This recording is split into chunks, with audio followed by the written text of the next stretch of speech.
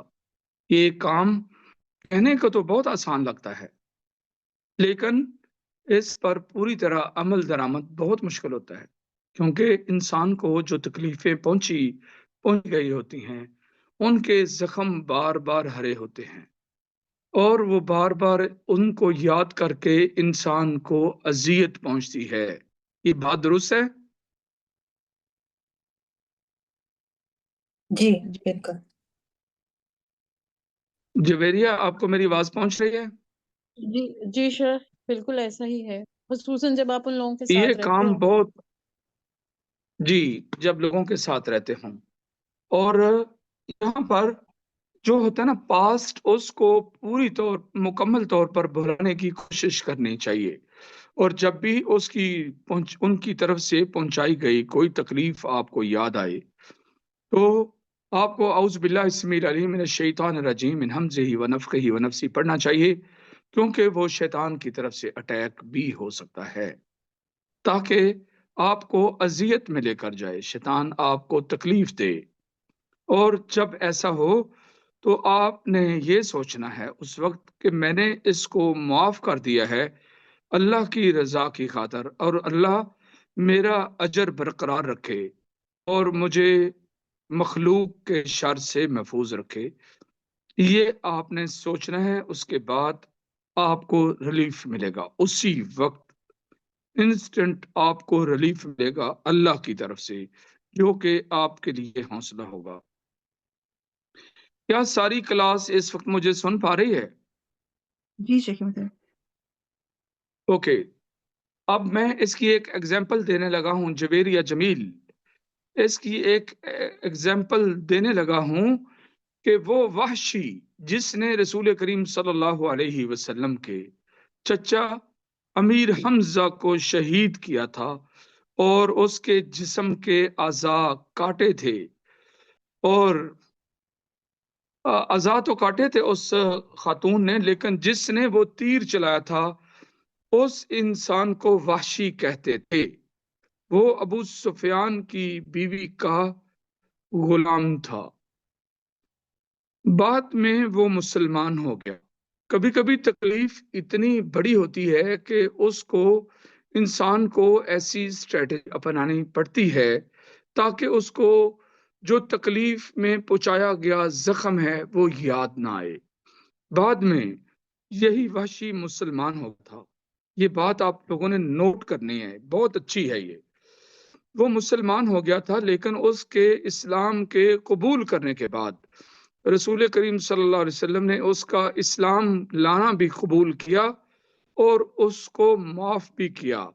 لیکن اس کے لیے ایک شرط رکھی تھی کہ تم نے ساری زندگی میرے سامنے نہیں آنا، کیونکہ آپ صلی اللہ علیہ وسلم کے سامنے آنے سے آپ کو اپنے چچا جان یاد آ سکتے تھے اور آپ کا زخم ہرا ہو سکتا تھا.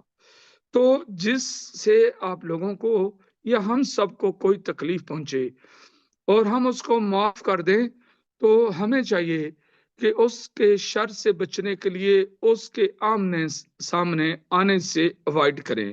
اس سے بھی ہمارا زخم جلدی بھرتا ہے اور دوبارہ ہرا نہیں ہوتا، اور ہم تکلیف کے اور اذیت کے زون میں نہیں جاتے. اس سلسلے میں میری بات سمجھ گئے ہو؟ جویریہ. جی جی الحمدللہ، جزاک اللہ شیخ. جی، اس لیے جس سے آپ کو تکلیف پہنچی اور جس کو آپ نے معاف کر دیا، آپ دیکھیں کہ اگر وہ کسی ایونٹ میں وہ بھی آ رہے ہیں تو آپ بھی جا رہے ہو، تو ان کی جس سائڈ پر وہ بیٹھے آپ ان سے اوائڈ کریں، اور پھر کسی سے تکلیف لے کر دوبارہ اس کے ساتھ اسی طرح ہی ہوگا، کیونکہ جس کو تکلیف دینے کی عادت پڑی ہوتی ہے وہ ہٹتا نہیں ہے اس سے، فطرت ویسے بن چکی ہوتی ہے اس کی، اور وہاں سے آپ اوائڈ کریں اور ان کے ساتھ ریلیشن شپ بھی محدود کریں تاکہ آپ کو سابقہ زندگی کے جو تکلیفیں ہیں وہ بھی یاد نہ آئیں اور نئی تکلیفیں بھی آپ کو نہ پہنچیں اور آپ سیکیور زون میں ہو سکیں. اوکے؟ جی جزاک اللہ شیخ، بہت شکریہ اس آپ کے کے الفاظ اس میں کے اس کے بہت. اس کے ریلیونٹ میں کوئی اور کوشچن آپ کا؟ نہیں جزاک اللہ شیخ، میرا یہی مسئلہ تھا کہ میرے دل کو سکون پہنچانے والی کوئی بات، کہ مجھے مسئلہ تو برداشت کرنا ہے، لیکن جو آپ نے جیسے شروع میں بیان کیا اس سے میرے دل کو بہت سکون اور بہت تقویت ملی ہے. اللہ مجھے آسانی کے ساتھ استقامت دے، تو میرے لیے دعا کر دیجیے گا. اور اس کے ساتھ ہی یہ ہے کہ کبھی بھی آپ تکلیف کے کسی قسم کی بھی تکلیف کے زون میں جائیں، جو مجھے میرے علم سے نظر آ رہا ہے کہ چھوٹی چھوٹی چیزیں بھی آپ کو ڈیمیج کرتی ہیں، اور وہ ڈیمیج کرنے سے آپ کو ایک فیوچر سے ایک میسج آتا ہے آپ کے مائنڈ کے اندر، کے برین کے اندر، کہ تمہارے ساتھ کچھ اور بھی برا ہونے والا ہے.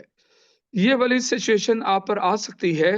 اس سلسلے میں آپ کو اسی وقت وضو کرنا چاہیے اور پھر سلام قولا من رب الرحیم، سلام قولا من رب الرحیم، اس طرح یہ کچھ دیر کے لیے پڑھنا ہے اور آپ اس زون سے باہر نکل آؤ گی انشاءاللہ. یہ میرا تجربے شدہ اور ایکسپیرینسڈ یہ پڑھائی ہے جو میں اس کے لیے پڑھتا ہوں اور اس سے میں سکون میں آ جاتا ہوں. تو آپ کو دوبارہ سے اپنے آپ کو سکون کے زون میں لانے کے لیے اسی چیز کو پڑھنا چاہیے، اور یہ آپ کے لیے بہت ہیلپ فل ثابت ہوگا انشاءاللہ. اور آپ کہا کرو گی کہ وہ استاد کی اللہ اس کو جزائے خیر عطا فرمائے جس نے مجھے یہ وظیفہ بتایا تھا اس موقع پر پڑھنے کے لیے، آپ فوراً آپ سکون کی زون میں آ جاؤ گی اور آپ کی پرابلم دور ہو جائے گی انشاءاللہ. انشاءاللہ انشاءاللہ جزاک اللہ شیخ. جی جویریہ جمیل، آپ کون سے کنٹری سے ہیں؟ شیخ میں لاہور سے ہوں. اوکے جویریہ جمیل، اللہ آپ سے راضی ہو اور آپ پر اپنا فضل فرمائے. آپ کو آمین. میرا لائیو ٹرانسمیشن سنتے رہنا چاہیے. آپ بار بار یہ جو ڈپریشن کے اٹیک ہیں میرے علم سے نظر آ رہی ہیں کہ وہ آپ پر آتے ہیں، اور آپ کو وہ سننا چاہیے اور اس سے بھی آپ کو آپ کی ڈپریشن دور ہوگی انشاءاللہ. جی شیخ، میں پچھلے 1.5 سال سے آپ کا پروگرام باقاعدگی سے سن رہی ہوں الحمدللہ. ماشاءاللہ، الحمدللہ، الحمدللہ. اللہ آپ کو سلامت رکھے اور آپ کی عزت میں اضافہ کرے اور آپ پر اپنا آمین فضل فرمائے. آمین جزاک اللہ شیخ. آمین. بارک اللہ فیکم، بارک اللہ فیکم. جی جی طیبہ. جی شیخ محترم، آگے سمرین وہ کویشچن آپ سے پوچھنا چاہتی ہیں. السلام علیکم ورحمۃ اللہ جی وبرکاتہ. وعلیکم السلام. سمرین کہاں سے آپ؟ انڈیا سے. ماشاءاللہ. سمرین آپ کیسی ہو؟ جی الحمدللہ شیخ محترم، آپ کیسے ہیں؟ سمرین، میں نے آپ کو کئی چیزوں کی ہدایت دی ہیں، آپ اس کو فالو کرنا ہے آپ نے. اوکے؟ جی جی شیخ محترم انشاءاللہ ضرور. ابھی کیا کوشچن ہے آپ کا؟ ہاں شیخ محترم، کبھی کبھی ایسے ہوتا ہے کہ ہمارے جو سگے ہوتے ہیں یہ ہم کو بہت زیادہ تکلیف دیتے ہیں، تو اس وقت دل سے ہماری آہ نکل جاتی ہے نہ چاہتے ہوئے بھی، لیکن ہم نہیں چاہتے کہ ہم ان کا نقصان کچھ ہماری وجہ سے ہو. تو اس وقت ہم نے کیا دعا کرنا چاہیے، یہ کیا کرنا چاہیے جس سے ان کو نقصان نہ پہنچے؟ سمرین، بات یہ ہے کہ اتنی زیادہ محبتیں رکھنا ان لوگوں کے بارے میں جن سے آپ کو تکلیفیں پہنچیں، اور ہر وقت آپ یہ سوچ رہے ہوں کہ ہماری وجہ سے ان کو کوئی تکلیف نہیں پہنچنی چاہیے، ہماری زبان سے ان کے بارے میں کوئی لفظ نہیں نکلنا چاہیے، یہ اتنی محبتیں یہ لے کر چلنا یہ کوئی اچھا کام نہیں ہے. نمبر 1. نمبر 2، اگر آپ کوئی لفظ بولتے ہو ان کی تکلیفوں کو دیکھتے ہوئے، کوئی ایسا لفظ بولتے ہو، تو اگر انہوں نے آپ پر ظلم کیا تو وہ ان کا کیس 2 عدالتوں میں لگتا ہے، 2 عدالتوں میں. two courts, court of Samreen and court of God. Okay? ایک تو یہ جی ہے کہ انہوں نے آپ پر زیادتی کی، ایک یہ ہے کہ اللہ نے ظلم اور زیادتی کو مخلوق پر، ایک دوسرے پر ظلم اور زیادتی کرنے کو حرام قرار دیا، اور وہ جس نے حرام قرار دیا، جس نے دین اتارا، جس نے پیدا کیا، یہ اس کی کورٹ میں بھی ایک کیس لگ جاتا ہے۔ اس صورت میں اگر وہ ظالم ہے تو اللہ اس کے لیے وہی کچھ چنے گا جس کے وہ لائق ہوگا۔ اور یہ ہم قیامت کے قریب کا دور گزار رہے ہیں، اور ایسے دور میں ہمیں جو تکلیفیں پہنچتی ہیں وہ اپنوں سے ہی پہنچتی ہیں، غیروں کو کیا لگے؟ آپ کے کھانے سے، آپ کے پینے سے، آپ کے سورنے سے، آپ کے لباس سے، آپ کی انکم سے، آپ کی شادی بیاہ سے، جو جیلسی کرتے ہیں، جو حسد کرتے ہیں اس دور میں، وہ اپنے ہی ہوتے ہیں۔ اور اس موقع پر اگر آپ کچھ نہیں بولنا چاہتے ہو تو کم از کم یہ بولو کہ ان کا معاملہ اللہ کے سپرد ہے، وہ جو چاہے ان کے ساتھ سلوک کرے، کیونکہ آپ اتنی کمزور ہو کہ آپ ان کے بارے میں، اور کمزور سے مراد یہ ہے کہ آپ صاحب ایمان ہو اور سب کے لیے درد رکھتی ہو اپنے سینے میں۔ ایسی سچویشن میں آپ کا ان کے بارے میں لفظ بولنا بھی مشکل ہوتا ہے، اور اگر بول دو تو بعد میں آپ کا ہی ضمیر آپ کو ملامت کرتا ہے، اور پھر آپ اپنے آپ کو گلٹی فیل کرتے ہو۔ تو یہاں پر لفظ بولنے کی بجائے یہ کہیں کہ ان کا معاملہ اللہ کے سپرد ہے۔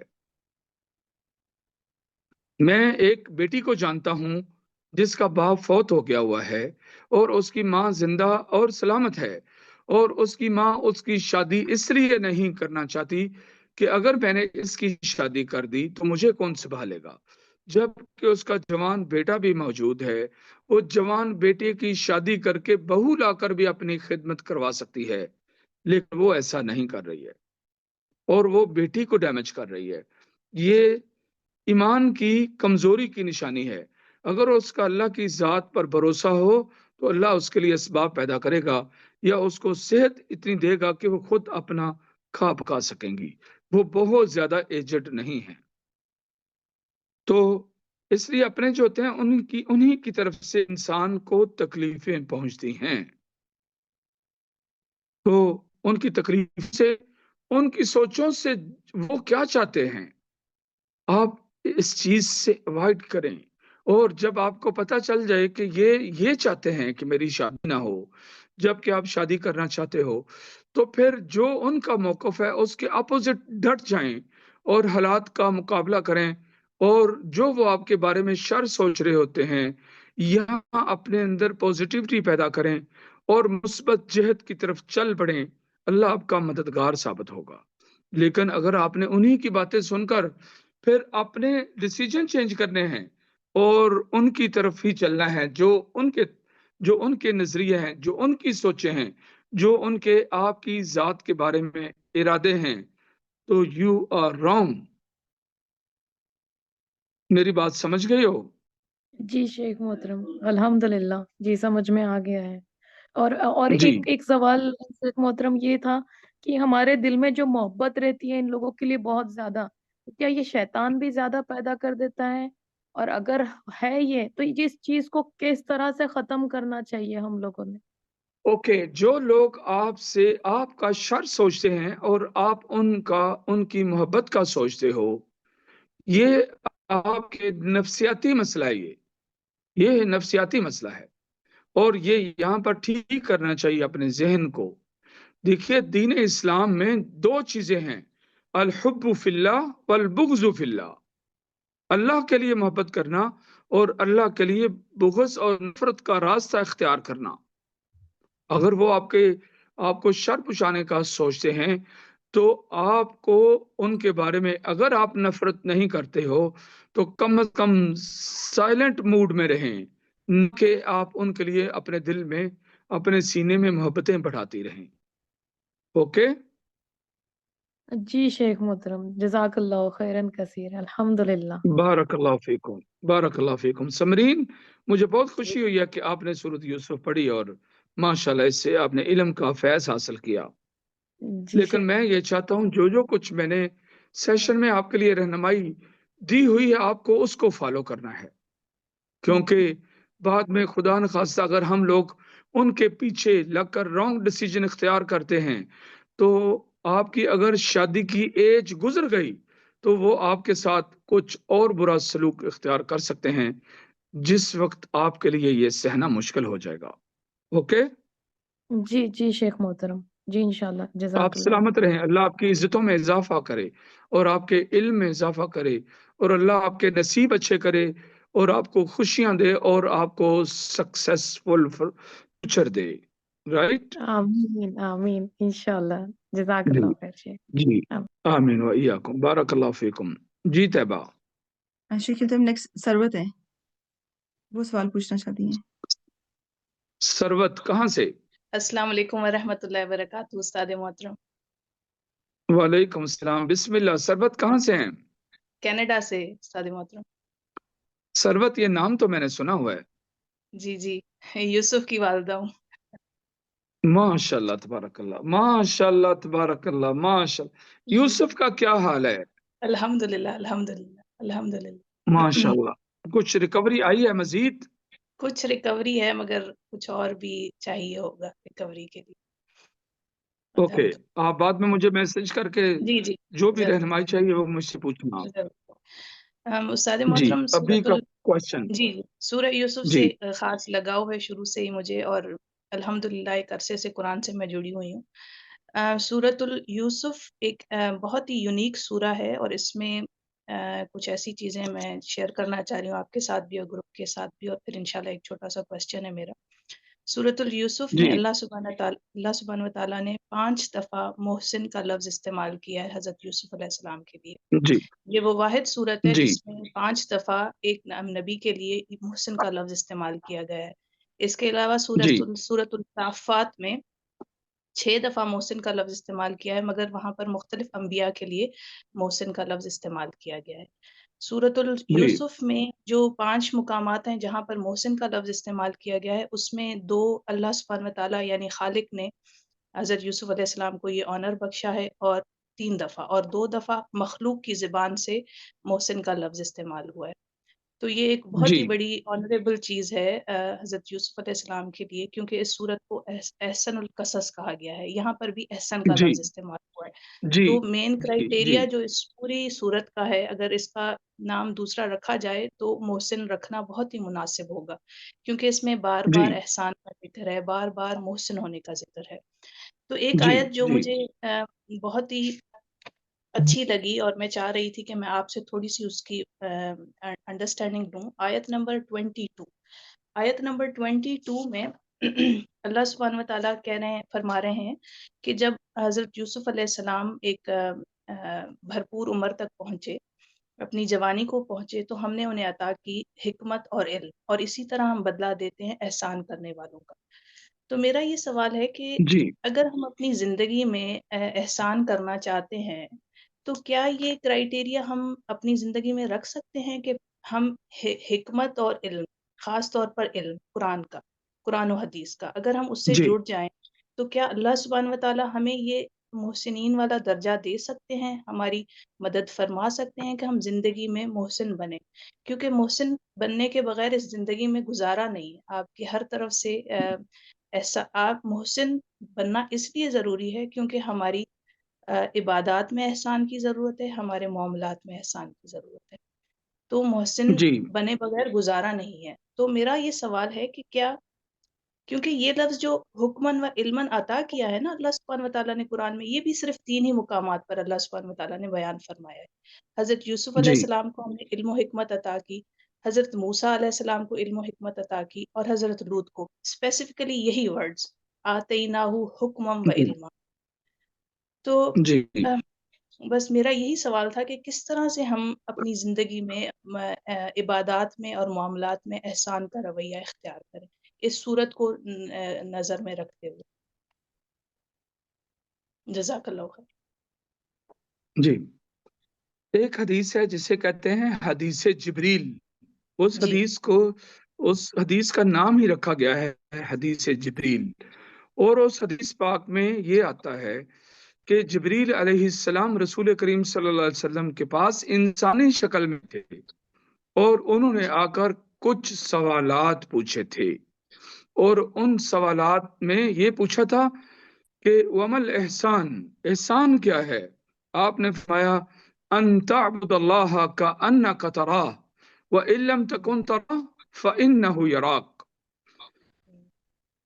کہ احسان اس چیز کا نام ہے سب سے پہلے تو کہ آپ اس طرح اللہ کی عبادت کرو جیسے آپ اللہ کو دیکھ رہے ہو. اور اگر آپ کے اندر یہ فیلنگ نہ پیدا ہو کہ آپ اللہ کو دیکھ رہے ہو تو پھر یہ فیلنگ پیدا کرو کہ وہ تمہیں دیکھ رہا ہے جس کے لیے عبادت کر رہے ہو. اگر اس کے لیے یہ فیلنگ پیدا کرو گے کہ آپ اس کو دیکھ رہے ہو، وہ آپ کے سامنے ہے یا وہ آپ کو دیکھ رہا ہے، تو عبادت میں اور زیادہ شغف حاصل ہوگا اور زیادہ طمانینت اور زیادہ خشی.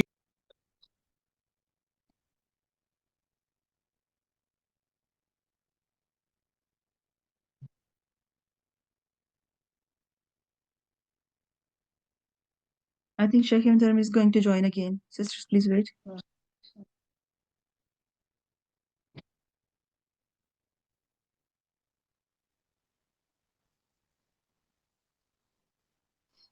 Sisters, آپ لوگ please 1 question at a time پوچھنا اور پھر دوبارہ جی ٹرن کو ویٹ کرنا.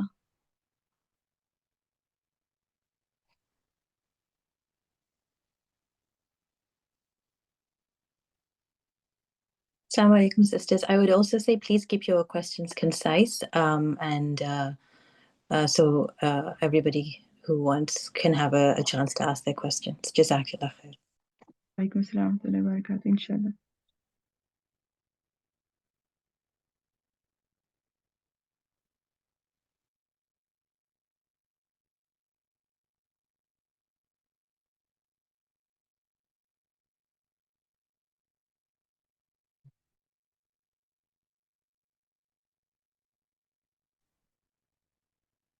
السلام علیکم.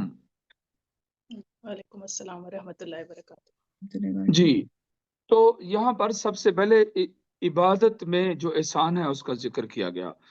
دوسری بات یہ ہے کہ سورۃ یوسف کی جو آیت نمبر 22 کا آپ نے حوالہ دیا، جی اس میں اس کا جو صحیح اس کے الفاظ کے اندر جو معنی کی جو روح کے معنی ہیں الفاظ سے آگے جا کر جو اس کی روح ہے، اس کے الفاظ کے اندر معنی کی جو روح ہے وہ یہ ہے کہ جو انسان احسان اور نیکی کرتا ہے ہم اسی کو ہی حکمت اور علم عطا کرتے ہیں. یہ میری بات سمجھ گئی ہیں؟ جی میرا کوشچن بھی یہی تھا کہ جو احسان جی کی روش اختیار کرے گا اسی کو ہم علم اور حکمت عطا کریں گے. جی، اسی کو ہی ہم علم اور حکمت سے نوازیں گے. یہ اللہ نے یہاں پر اس کو کنفرم کیا اس بات کو. جی یعنی کہ نمبر 1 کہ یوسف علیہ السلام نے وہ زندگی میں نیکی اور احسان کرتے رہے جی اور ہم نے اس کو علم اور حکمت سے مالا مال کیا. جی یہاں اللہ نے فرمایا کہ جو بھی انسان نیکی کرے گا اور احسان کرے گا ہم ان سب کو اسی طرح ہی نوازیں گے.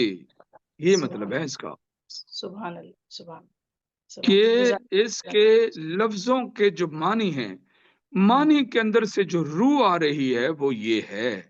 ٹھیک ہے، تو اگر ایک انسان یہ چاہتا ہے کہ اللہ اس کو علم اور حکمت سے نوازے اور اس کی زندگی کا جو طور طریقہ ہے وہ احسان سے خالی ہو تو وہ یہ چیز حاصل نہیں ہو سکتی. اسے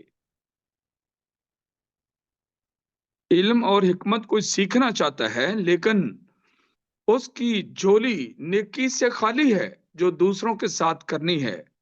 اگر وہ خالی ہے تو وہ علم و حکمت سے بھی خالی ہی رہے گا. اور اگر کوئی نیکی کرتا رہے گا تو اللہ نے فرمایا جیسے تمہیں جوانی میں علم و حکمت سے نوازا تو اسی طرح ہی ہم یہ والی جو چیز ہے یہ ہر نیکی کرنے والوں کو اسی کے ساتھ ہی مالا مال کریں گے، یعنی اسی چیز کی جزا دیں گے، علم و حکمت دینے کی ہی جزا دیں گے، یعنی صلہ دیں گے۔ میری بات سمجھ گئی ہیں؟ جی جی استاد محترم۔ اور کوئی کوشچن؟ شیخ نیکسٹ ابھی عواطف سسٹر پوچھنا چاہتی ہیں سوال آپ سے، سب نے جی ایک ایک سوال ماشاء پوچھ اللہ، لیں پھر اپنی ٹرن پہ واپس آئیں۔ جی السلام علیکم وبرکاتہ۔ وعلیکم السلام ورحمۃ اللہ۔ عواطف کیسی ہیں آپ؟ میں الحمدللہ بالکل ٹھیک، آپ کیسے ہیں شیخ صاحب؟ اللہ کا شکر، اللہ آپ کو خوش رکھے اور اللہ آپ کے نصیب اچھے کرے اور خوشیاں دے آپ کو۔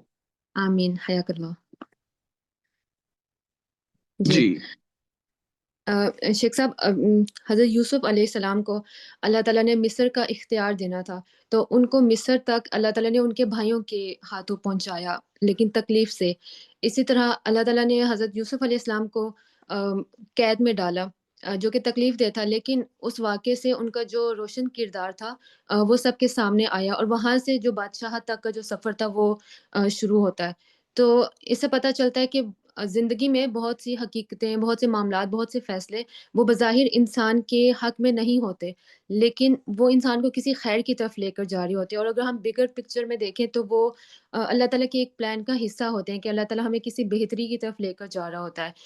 اور اس وقت کے لیے پھر اللہ تعالیٰ نے صبر اور توکل کو پیدا کیا ہے، اور انسان کو اللہ تعالیٰ نے صبر اور توکل سکھایا ہے، اور خاص طور پر سورہ یوسف کے ذریعے۔ پھر میں نے سورہ یوسف میں دیکھا کہ اللہ تعالیٰ نے حضرت یعقوب اور حضرت یوسف علیہ السلام کے ذریعے ہمیں ایک تدبر اور توکل کا ایک بیلنس کرنا سکھایا، کہ انہوں نے ہر مشکل وقت میں توکل بھی کیا ہے اور تدبر سے بھی بہت زیادہ کام لیا ہے۔ تو اس کا مطلب ہے کہ ہر مومن کے اندر اسی طرح سے علم بھی ہونا چاہیے اور فہم و فراست بھی ہونی چاہیے ہر طرح کی حالات میں۔ میرا سوال اب یہ ہے کہ جب ہم مشکل وقت سے گزر رہے ہوتے ہیں تو ہمارا جب انسان قید ہوتا ہے، اس وقت انسان کا جو ذہن ہوتا ہے وہ بھی صرف کچھ سوچیں ہوتی ہیں جس میں قید ہوتا ہے، وہ ان سوچوں سے باہر نہیں نکل سکتا۔ اس طرح اس کے احساسات قید ہوتے ہیں، وہ ہر وقت غم، دکھ یا ڈپریشن جیسی کیفیت میں ہی رہتا ہے، اور کوئی بھی سوچ انسان کو ریلیف نہیں دے پاتی۔ خاص طور پر جو عورتیں ہوتی ہیں وہ گھروں میں چونکہ رہتی ہیں زیادہ تر، تو ان کا ذہن انہی سوچوں میں، خاص سوچوں میں ہر وقت قید رہتا ہے، اور ان کے اندر مردوں کی نسبت چڑچڑاپن اور ڈپریشن زیادہ ہوتا ہے۔ تو جب ہم اس طرح کے حالات سے گزر رہے ہوتے ہیں تو اپنا ایمان، اپنا صبر اور توکل، اس کو ہم کیسے مینٹین رکھیں اور اس کو کیسے ہم امپروو کریں۔ ہمیں ایسے حالات میں جو صبر جمیل ہے اس کے لیے 2-3 پوائنٹس کون سے ہونے چاہیے، اور پھر جب ہمارے حالات میں بہتری آئے تو شکر ادا کرنے کے لیے 2-3 پوائنٹس کون سے ہونے چاہیے جو اللہ کو پسند ہوں۔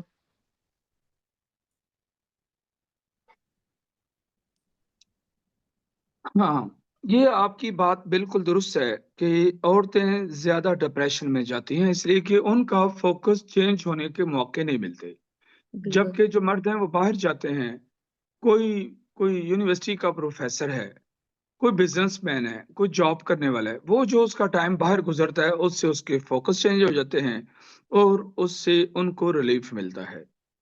یہاں پر یہ بات یاد رکھنی چاہیے کہ اللہ نے فرمایا ان مع العسر یسرا، ان مع العسر یسرا، اس کو تاکید فرمائی۔ لفظ ان آتا ہی وہاں پر جہاں زور دینا ہو، اور یہاں پر ان آیا، ان مع العسر یسرا، ان لگا کے اس پر تاکید فرمائی، یعنی مضبوط زور دیا اس پر۔ اور پھر اتنا قرآن پاک میں ہر جگہ پر ان لگا کر اتنا زور دینا ہی کافی تھا، لیکن یہاں پر ڈبل دفعہ اللہ نے فرمایا، پھر اس لفظ کو دوبارہ صرف ان ورڈز کو دوبارہ سے ریپیٹ کیا، ان مع العسر یسرا۔ پہلے کی جو تلاوت ہے وہ ہے ان مع العسر یسرا، ان مع العسر یسرا، ٹھیک ہے؟ اس کی جو ادائیگی ہے وہ ایسے بنتی ہے عربی زبان میں۔ اور یہاں پر انسان کو، اس خاتون کو، اس لڑکی کو یہ چاہیے کہ وہ اس بات پر یقین رکھے کہ ہر مشکل کے بعد آسانی ہے، اور اگر کسی نے اس مشکل کے وقت کے گزرنے کے ساتھ ساتھ اللہ کے ساتھ اپنا رابطہ استوار رکھا اور ہر حالت میں صبر اور شکر کرتی رہی اور اللہ پر بھروسہ کرتی رہی، اللہ مجھ پر بھی تیری رحمت کے دروازے کھلیں گے، اور جو میں مشکل کاٹ رہی ہوں تو نے فرمایا کہ اس کے بعد آسانیاں ہیں، اور آسانیوں کا انتظار کرے۔ نمبر 1، ہر مشکل کے بعد آسانی ہے۔ میں نے اپنی زندگی میں ہر مشکل کے بعد آسانی دیکھی ہے، واللہ العظیم اس آیت کو میں نے سچا پایا، جو اللہ نے فرمایا انما العسر یسرا، اس کو سچا پایا۔ ہر مشکل کے بعد آسانی آتی ہے، جتنی آپ زیادہ مشکل کاٹتے ہو آسانی اتنی ہی اچھی ہوتی ہے۔ اور اگر زندگی کے شروع کے حصے میں کوئی انسان مشکل کاٹتا ہے تو اگلی زندگی میں ریلیف آتے ہیں اور وہ پرسکون ہوتی ہے اور اس میں بہت کچھ خیر ہوتی ہے، اس لیے اس وقت کا انتظار کرنا چاہیے۔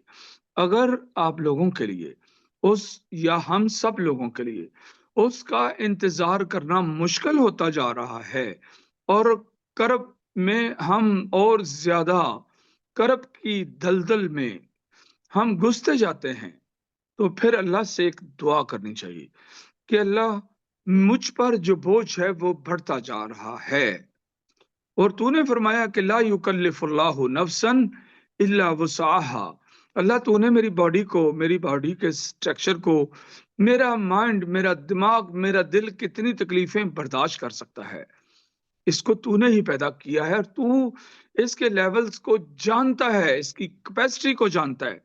اللہ میں آپ سے یہ درخواست کرنا چاہتی ہوں کہ آپ میرے لیے اس مشکل کو جھیلنا بہت زیادہ تکلیف دہ ثابت ہوتا جا رہا ہے، اللہ میری مشکل کو ختم کر دے، اور اللہ سے اس کے اسماء حسنہ کے وسیلے سے، اس کی صفات علیہ کے وسیلے سے، اس کے اسم اعظم کے وسیلے سے، اللہ کی جو عزت ہے وہ اس کی صفت ہے، اللہ کی عزت کے وسیلے سے اللہ سے سوال کرو اور اللہ سے دعا کرو کہ اللہ یہ مشکل کو ختم کر دے، کیونکہ مزید اس کو جھیلنا میرے لیے مشکل ہوتا جا رہا ہے۔ تو اللہ اپنا رحم فرما، اپنا کرم فرما، اور یہی چیز ہے کہ ایمان تو لائے ہو، سب لوگ ایمان صاحب ایمان ہیں، اور پھر اللہ کی ذات پر یہ مکمل توکل رکھ رہے ہیں کہ میرا اللہ مجھ پر خیر کرے گا، اور جتنی دیر تک وہ زون چینج نہیں ہوتا صبر کرتے رہنا ہے۔ یہاں پر آپ سب صبر کر رہی ہو، آپ صبر کرنے والی ہو، اور اللہ صبر کرنے والوں کے ساتھ ہے۔ جو صبر نہیں کرتے وہ کتنی دنیا میں کتنے لوگ وہ نعوذ باللہ دین کو چھوڑنے کا سوچ رہے ہوتے ہیں اور اللہ کو چھوڑنے کا سوچ رہے ہوتے ہیں اور مرتد ہونے کا سوچ رہے ہوتے ہیں۔ آپ آلریڈی صبر کے زون میں چل رہی ہو اور صبر کر رہی ہو، لیکن جس چیز کی ضرورت ہے وہ یہ ہے کہ اس دعا کو اپنی دعا میں شامل کر لو، ٹھیک ہے؟ اور صبر اختیار کرو، اللہ پر توکل رکھو، بھروسہ رکھو، میرا اللہ خیر کرے گا۔ پھر دعا میں یہ بتانا ہے کہ اللہ تو نے فرمایا ہے وَمَن يَتَوَكَّلْ عَلَى اللَّهِ فَهُوَ حَسْبُهُ، جو انسان اللہ پر توکل کرتا ہے اس کو اللہ ہی کافی ہے۔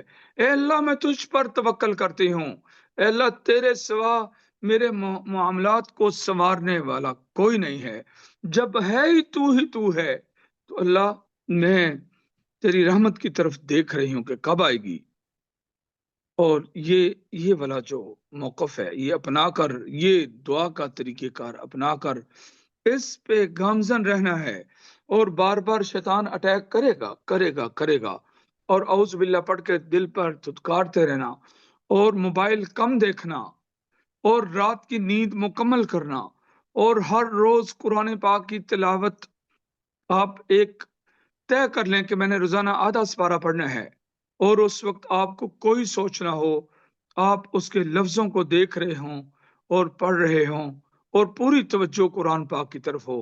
یہ پڑھنے سے آپ کی روح کو سکون ملے گا اور زیادہ آپ کو ریلیف ملے گا انشاءاللہ تعالی۔ اور پھر آپ نے یہ کہنا کہ اللہ تیرا شکر، تو نے مجھے مسلمان پیدا کیا، اللہ تیرا شکر تو نے مجھے حضرت محمد صلی اللہ علیہ وسلم کی امت سے پیدا کیا۔ اللہ تیرا شکر، تو نے میری آنکھیں سلامت رکھی، میرے جسم کے اعضاء سلامت رکھے، میرا ذہن سلامت رکھا۔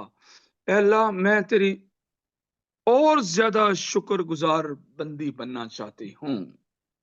اور پھر یہ دعا پڑھا کریں، رب اعنی علی ذکرک و شکرک و حسن عبادتک، اور یہ یقین رکھیں کہ جلد اللہ کی مدد آئے گی، اور وہ آئے گی، اور اس وقت آپ کو یہ باتیں جو سمجھائی جا رہی ہیں آپ کو یہ کام آئیں گی کہ پاسٹ کا وہ زون جس وقت ایک استاد بیٹھا ہوا تھا اور مجھے وہ یہ باتیں انہوں نے سمجھائی تھیں اور میں نے اس پر عمل کیا، اور میں نے اس عمل پر ہمیشگی اختیار کی، کیونکہ ہمیشگی اختیار کرنا، دوام اختیار کرنا بہت ضروری ہے، کیونکہ اللہ کی ذات کو وہ کام بہت پسند ہیں جو چاہے تھوڑے ہوں لیکن دوام کے ساتھ ہوں۔ روز اس کو اپنی دعاؤں میں شامل کر لیں۔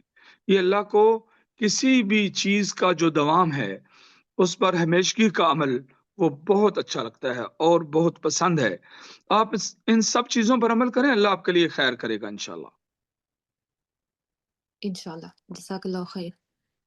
بارک اللہ لیکن فیکم، سلامکم اللہ۔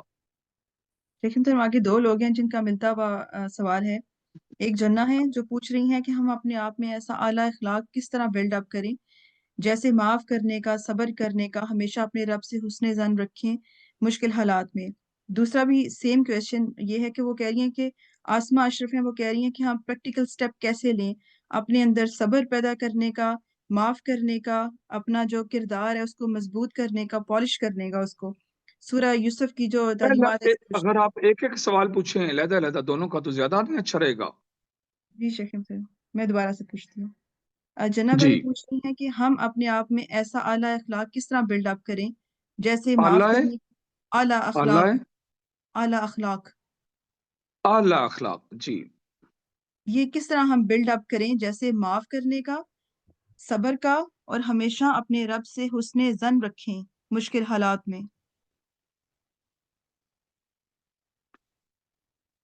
ہاں،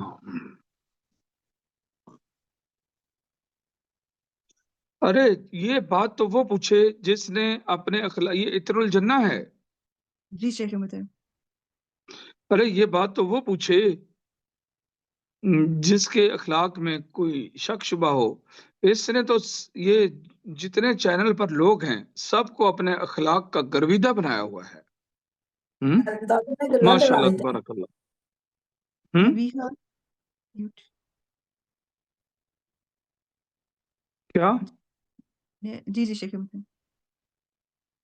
تو عطر الجنہ نے تو ماشاء اللہ سب کو اپنے اخلاق کے لحاظ سے گرویدہ بنایا ہوا ہے، اور جو معاف کرنے کا معاملہ ہے اس کا اللہ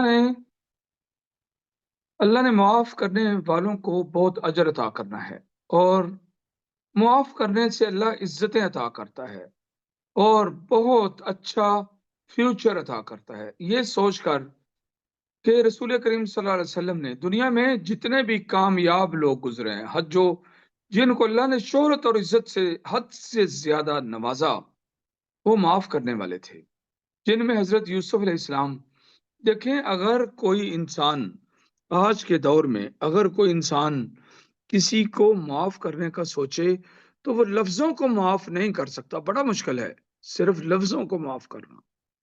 اور یہاں دیکھیں پریکٹیکل طور پر سورۃ یوسف میں یہ سکھایا گیا کہ جو تکلیفیں انہوں نے بھائیوں نے اپنوں نے، یہاں جو ان کا کوشچن تھا کہ اپنوں کی تکلیفیں، یہ دیکھو اپنوں کی تکلیفیں تھی نا، سگے بھائیوں کی جی شیخ مطہر۔ اپنوں کی تکلیفیں جو کہ لفظوں میں نہیں تھیں بلکہ پریکٹیکل تھیں۔ انہوں نے اتنی تکلیفیں دی جو دنیا میں کبھی کسی نے کسی کو اس طرح کی تکلیف نہیں دی، ہم نے اس کے علاوہ ہسٹری میں نہیں سنا، نہیں نہ سنا۔ جی شیخ مطہر، بالکل۔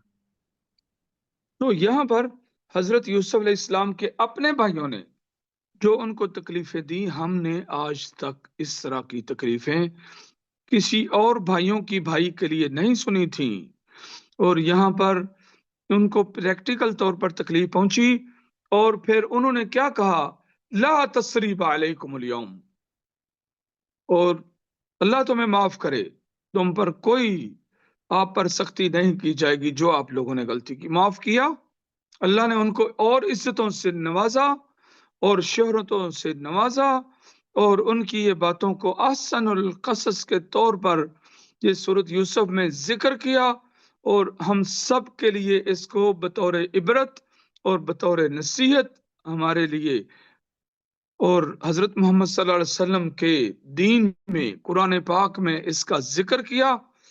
اور پھر دوسرا یہ کہ حضرت محمد صلی اللہ علیہ وسلم کو کفار مکہ نے اپنے شہر سے دربدر کیا تھا، اور پھر ایک دن آ کر آپ نے اسی شہر کو فتح کر لیا۔ جب انسان کی نیت میں یہ ہو کہ میں نے معاف کر دینا ہے تو فیوچر سیف ہوتا ہے، مستقبل روشن ہوتا ہے، اور رہتی دنیا تک وہ نام زندہ اللہ رکھتا ہے معاف کرنے والوں کا، کیونکہ اللہ کے رسول نے معاف کیا تھا اور حضرت یوسف علیہ السلام نے معاف کیا تھا۔ یہ اللہ کی توفیق کے بغیر ممکن نہیں تھا۔ جب انسان اپنے ذہن میں کسی سے معاف کرنے کی بجائے بدلہ لینے کا سوچتا ہے تو وہ کامیابی کی سیڑھیاں نہیں چڑھ سکتا۔ تو یہ انسان کو نیت کرنی چاہیے کہ کسی نے بھی میرے ساتھ زیادتی کی تو میں نے اسے معاف کیا، اور اس کی تکلیف پر صبر کرے۔ رسول پاک نے صبر کیا۔ حضرت یوسف علیہ السلام کا اپنے بھائیوں کے ساتھ معاملہ اور رسول پاک صلی اللہ علیہ وسلم کا اہل مکہ کے ساتھ معاملہ، یہ میچ کرتے تھے، دونوں کو در بدر کیا گیا تھا وطن سے۔ اوکے، جی شکر ہے۔ اور وہاں پر انہوں نے بھی، رسول پاک صلی اللہ علیہ وسلم نے بھی معاف کیا، حضرت یوسف علیہ السلام نے بھی معاف کیا، اور ان کا نام قیامت تک روشن صفحات میں لکھا جاتا ہے۔ اور جہاں تک اللہ کی ذات پر حسن ظن ہے، یہ بھی اللہ کی توفیق سے ہی حاصل ہوتا ہے کہ انسان یہ سوچے کہ میرا اللہ میرے ساتھ بہتر کرے گا، میرا اللہ مجھے ضائع نہیں ہونے دے گا، میرا اللہ مجھے رسوا نہیں ہونے دے گا۔ پوزیٹیوٹی پیدا کرنی ہے، کسی بھی صورت میں پوزیٹیوٹی پیدا کرنی ہے۔ میری بات سمجھ گئے ہو؟ اور ہر مشکل وقت میں اللہ کو یاد کرنا، اللہ کو یاد کر۔ آپ کو ایک بات نہ بتاؤں اپنی زندگی کے واقعات میں سے؟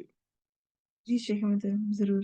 میں ایک دفعہ کلام گیا، پہلی دفعہ بچوں کے ساتھ، اور بڑی گاڑی تھی میرے پاس، میں بھی کہ اس چیز کو 10 سال ہو گئے ہوں گے، اور لمبا سفر تھا اور راستہ بہت خراب تھا، دریا کے کنارے کنارے پر، اور سڑک بن رہی تھی بڑی مشکل سے، اور ہم جس انسان کو بھی پوچھتے کہ کلام کتنا رہ گیا ہے، وہ کہتا ہے یہ بالکل قریب ہے۔ اللہ جانے کہ وہ کیوں ہمیں یہ کہتے تھے۔ تو ہم سٹے بھی نہیں کرتے تھے، اندھیرا بھی ہونے والا تھا۔ جب ہم کلام پہنچے اور شہر کے کنارے پر پہنچے تو سائڈ پر جب گاڑی کھڑی کی تو گاڑی الٹ گئی۔ وہ تھوڑی سی آبشار تھی، اور سڑک سے وہ تھوڑی سی آبشار کی وجہ سے سڑک سے وہ مٹی کھائی ہوئی تھی، سڑک کھائی ہوئی تھی کچھ، وہاں پر گاڑی الٹ گئی۔ اور جو آبشار تھی وہ یہ والی آبشار سڑک کے نیچے سے دریا میں جاتی تھی، اور اگر اس دریا میں کوئی انسان گر جائے یا آبشار میں گر جائے تو پانی اتنا ٹھنڈا تھا کہ انسان کے ہاتھ پاؤں سن ہو جاتے ہیں، اور انسان سوئمنگ نہیں کر سکتا، فوت ہو جاتا ہے۔ گاڑی بالکل الٹ گئی اور اس کے چاروں ٹائر اوپر تھے، اور ہم اسی حالت میں گاڑی کے اندر سے۔ بچے لوگوں نے شور مچایا، چیخیں ماری، اور میں نے کہا اللہ سے مدد مانگو، اللہ سے مدد مانگو، خاموش ہو جاؤ، نہیں چیخو، اللہ سے مدد مانگو۔ یہ میں نے کہا اور شور بند ہو گیا، اور اللہ کی مدد مانگنی شروع کی۔ یعنی ہمارے جہاں انسان کے پاؤں ہوتے ہیں وہاں ہمارے سر تھے، اور جہاں ہمارا سر ہوتا ہے وہاں پاؤں تھے۔ اللہ سے مدد مانگی، اور ایک دم ہماری طرف پتہ نہیں 50 کے قریب لوگ جمع ہو گئے۔ انہوں نے گاڑی کے دروازے کھولے اور ہمیں نکالا، اور کوئی ہوٹل والا آیا اور وہ ہمیں اپنے ہوٹل میں لے گیا، دروازے کھول دیے، ہوٹلوں کے کھل گئے، اور اس جگہ پر ہم سجدے پڑ گئے. جب ہوٹل میں داخل ہوئے تو سب کے سب سجدے پڑ گئے. اللہ کی قسم ہے میں، میری اولاد، میری بیوی، اہل و عیال، کسی کو ایک ناخن کے خراش کے برابر بھی کوئی تکلیف نہیں پہنچی تھی. اللہ گواہ ہے اس بات کا. گاڑی کے شیشے ٹوٹ گئے تھے، چھت ڈیمیج ہو گئی تھی، بہت کچھ ہوا، لیکن اللہ کو پتا تھا یہ بندہ یہ سب کچھ سہ سکتا ہے. مال کا نقصان یہ اپنے اس موقع پر بچوں کی خراش کا نہیں سہ سکتا، اور پھر صدقہ خیرات کرتا رہے انسان. جب ہم نے سفر شروع کیا تھا اور پنڈی سے آگے گئے تھے، جو بچے ہمیں سڑک پر مجبور نظر آتے، جو سڑک پر کھڑے ہوتے ہیں کہ لوگ ان کو کوئی نہ کوئی مدد دیتے ہیں، ان کو میں نئے نوٹ لے کر گیا ہوا تھا اور سب کو دیتا جا رہا تھا ہر جگہ پر رک کر. اور وہ صدقہ خیرات جو ہے وہ بھی انسان کو مصیبتوں سے محفوظ رکھتا ہے.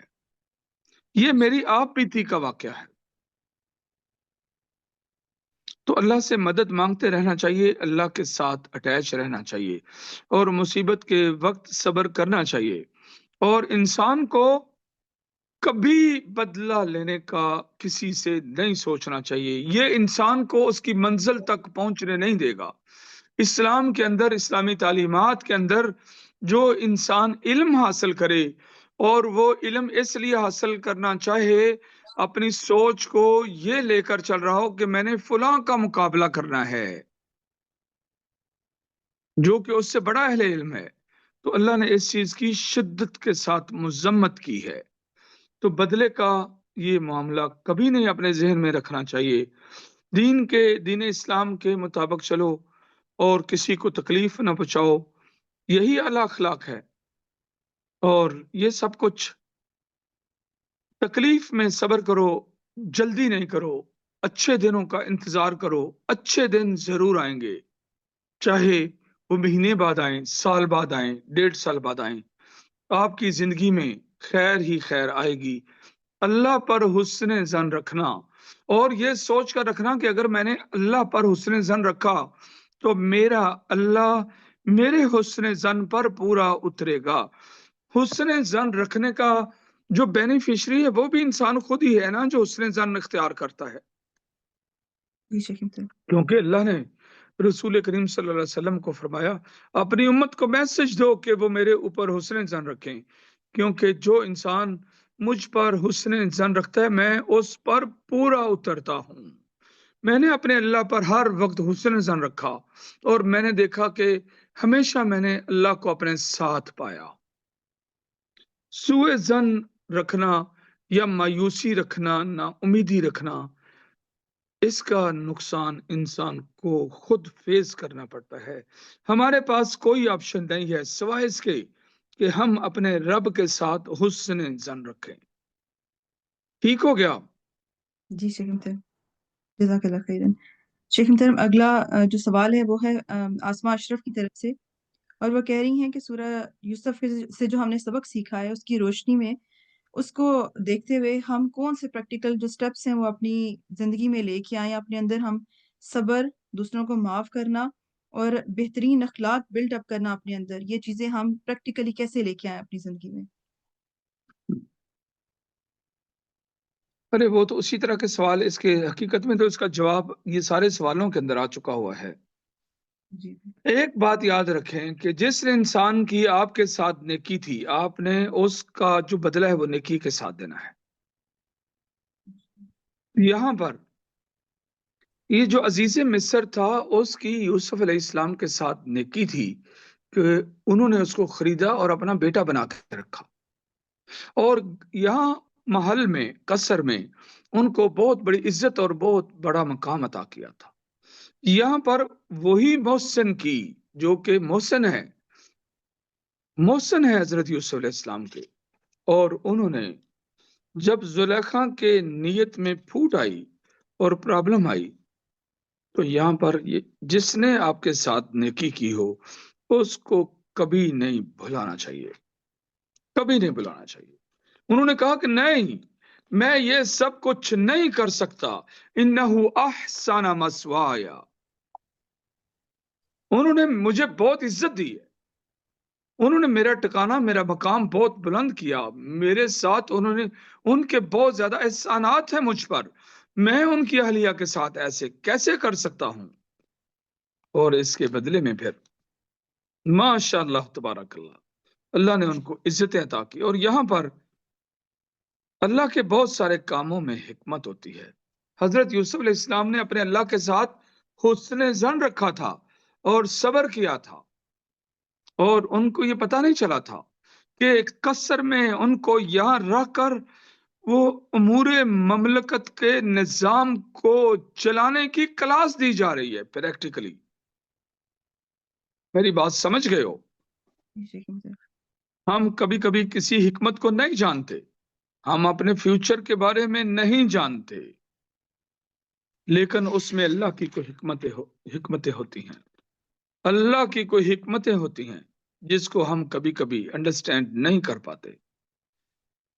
تو یہاں کیا ہے کہ صبر کریں اور اچھے دنوں کا انتظار کریں، اچھے دنوں کا انتظار کریں۔ اور یہ بات یاد رکھیں، کوئی برائی سے بچنا انسان کے بس کی کوئی بات نہیں ہے، اللہ کا فضل ہو تو انسان بچ سکتا ہے۔ وَلَقَدْ هَمَّتْ بِهِ وَهَمَّ بِهَا لَوْلَا أَنْ رَأَى بُرْهَانَ رَبِّهِ۔ وہ زلیخا نے ارادہ کر لیا تھا برائی تھا، اور برائی کا ارادہ یوسف نے بھی کر لینا تھا اگر اللہ اس کو اپنی خاص برہان دکھا کے اس سے بچاتے نہ تو۔ اللہ نے فرمایا كَذَلِكَ لِنَصْرِفَ عَنْهُ السُّوءَ وَالْفَحْشَاءَ، کیونکہ ہم اس سے برائی اور بے حیائی سے ان کو بچانا چاہتے تھے۔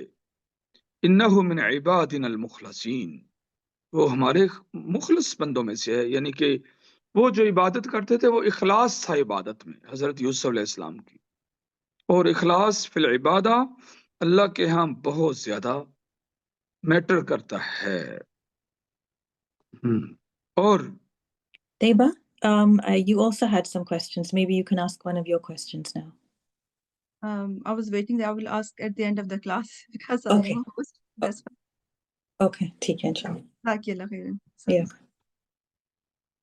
جی طیبہ، جی شیخ محترم، میں نے سوچا کہ جو میری بہنیں سوال کر رہی ہیں پہلے میں ان کے سوال پوچھوں اور آخر میں اپنے پوچھوں گی۔ ان کے ختم ہو گئے؟ نہیں شیخ محترم، ابھی تو لسٹ ہے، ابھی اس کے بعد پھر زرمینہ ہے، وہ آپ سے سوال پوچھنا چاہتی ہیں۔ جی زرمینہ کو آپ لاسٹ پہ پوچھ لینا، ان کے کریں۔ جی شیخ محترم، زرمینہ پوچھنا چاہتی ہیں آپ سے سوال۔ زرمینہ کہاں سے ہیں؟ شیخ السلام محترم میرے علیکم۔ قریب رہتی ہے یو کے میں۔ وعلیکم السلام ورحمۃ اللہ۔ زرمینہ السلام کہاں سے علیکم۔ ہیں؟ السلام علیکم وعلیکم شیخ السلام۔ صاحب، پہلے تو میں آپ کو وعلیکم کہنا چاہتی السلام۔ ہوں آپ کی طیبہ بہت تعریفیں کرتی ہے، بہت زیادہ۔ ہاں انہوں نے ہی مجھے آپ کے بارے میں بتایا، اور آج ماشاءاللہ آپ سے بات ہو رہی ہے۔ It is honour honestly to speak to you. میرا ایک کوشچن ہے کہ ہم ایزلی بول دیتے ہیں کہ ہمارے ساتھ یہ برا ہو رہا ہے، اس نے ایسا کر لیا، اس کے بارے میں برا سوچ رہے تھے، وہ بندے نے ہمارے ساتھ ظلم ہو گیا یا جو بھی ہو گیا، لیکن ہم یہ نہیں سوچتے کہ ہم نے شاید کسی کا دل دکھایا ہو، ہم نے شاید ایسا کچھ کیا ہو جو ہمیں سمجھ نہ ہو کہ ہم نے کسی کا برا کیا ہوا ہو، ان ریٹرن ہمارے ساتھ ایسا ہو رہا ہو۔ ہمیں آسان یہ تو کہنا آسان ہوتا ہے کہ ہمارے ساتھ لوگ برا کر رہے ہیں، لیکن ہم یہ نہیں سوچتے کہ شاید ہم نے بھی کسی کا دل دکھایا ہو، اس کے بدلے اس طرح ہو رہا ہمارے ساتھ۔ اوکے، یہ اصل میں یہ تکلیف پہنچنے اور پہنچانے کا جو معاملہ ہے مخلوق میں، یہ تو چلتا آ رہا ہے، اور رسول کریم صلی اللہ علیہ وسلم بھی آدم کی اولاد کے تکلیفوں میں مبتلا رہے، کبھی کسی نے کوئی تکلیف دی، کبھی کسی نے کوئی تکلیف دی، اس سے اللہ ہمارے گناہوں کو معاف کر دیتا ہے، نمبر 1۔ اور اس میں ہمارے لیے کوئی بہتری ہوتی ہے، اور ہمیں ہمیشہ سے کوئی اچھا پہلو نکال کے اس کے بارے میں سوچنا ہے کہ فلاں نے ہمیں تکلیف دی، فلاں نے دی، فلاں نے دی، اس کے بارے میں سوچنا ہے، اور یہ سوچنا ہے کہ اس کے بدلے میں اللہ میرے گناہ معاف کر دے گا۔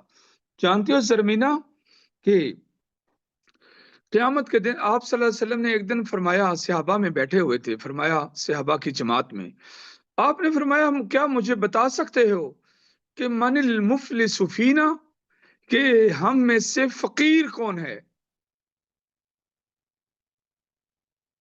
انہوں نے کہا کہ ہم تو یہ جانتے ہیں کہ مفلس اس کو کہتے ہیں من لا درہم لہ ولا دینار، جس کے پاس نہ کوئی ڈالر ہوں گے نہ پینیز ہوں گی، نہ کوئی پاؤنڈ ہوں گے نہ پینیز ہوں گی، اس کے پاس نہ درہم ہوگا نہ دینار ہوگا۔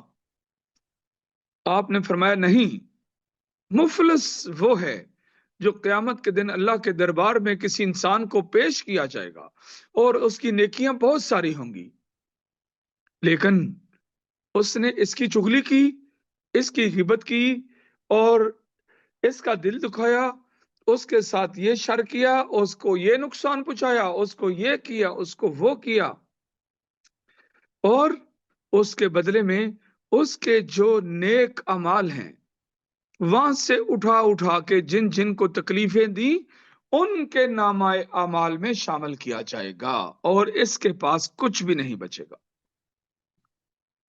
تو پھر جب اس کے پاس کچھ نہیں بچے گا تو فرمایا یہ ہے فقیر۔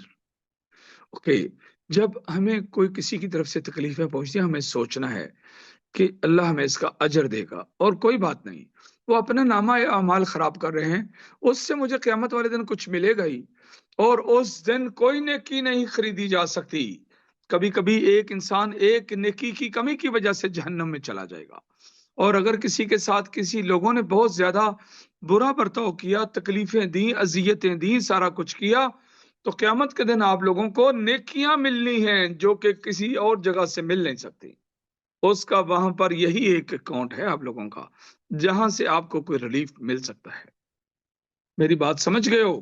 جی جی اس لیے یہ سوچ کر، اور دوسری بات یہ ہے کہ یہ تو سلسلہ چلتا آ رہا ہے، تکلیفیں دینے کا، لینے کا، یہ سارا کچھ، لیکن میں یہ کہا کرتا ہوں کہ میں پسند کرتا ہوں کہ میں مظلوم بن جاؤں لیکن ظالم نہ بنوں، کیونکہ اللہ ظالم کے ساتھ کبھی نہیں کھڑا ہوتا، وہ مظلوم کے ساتھ ہے۔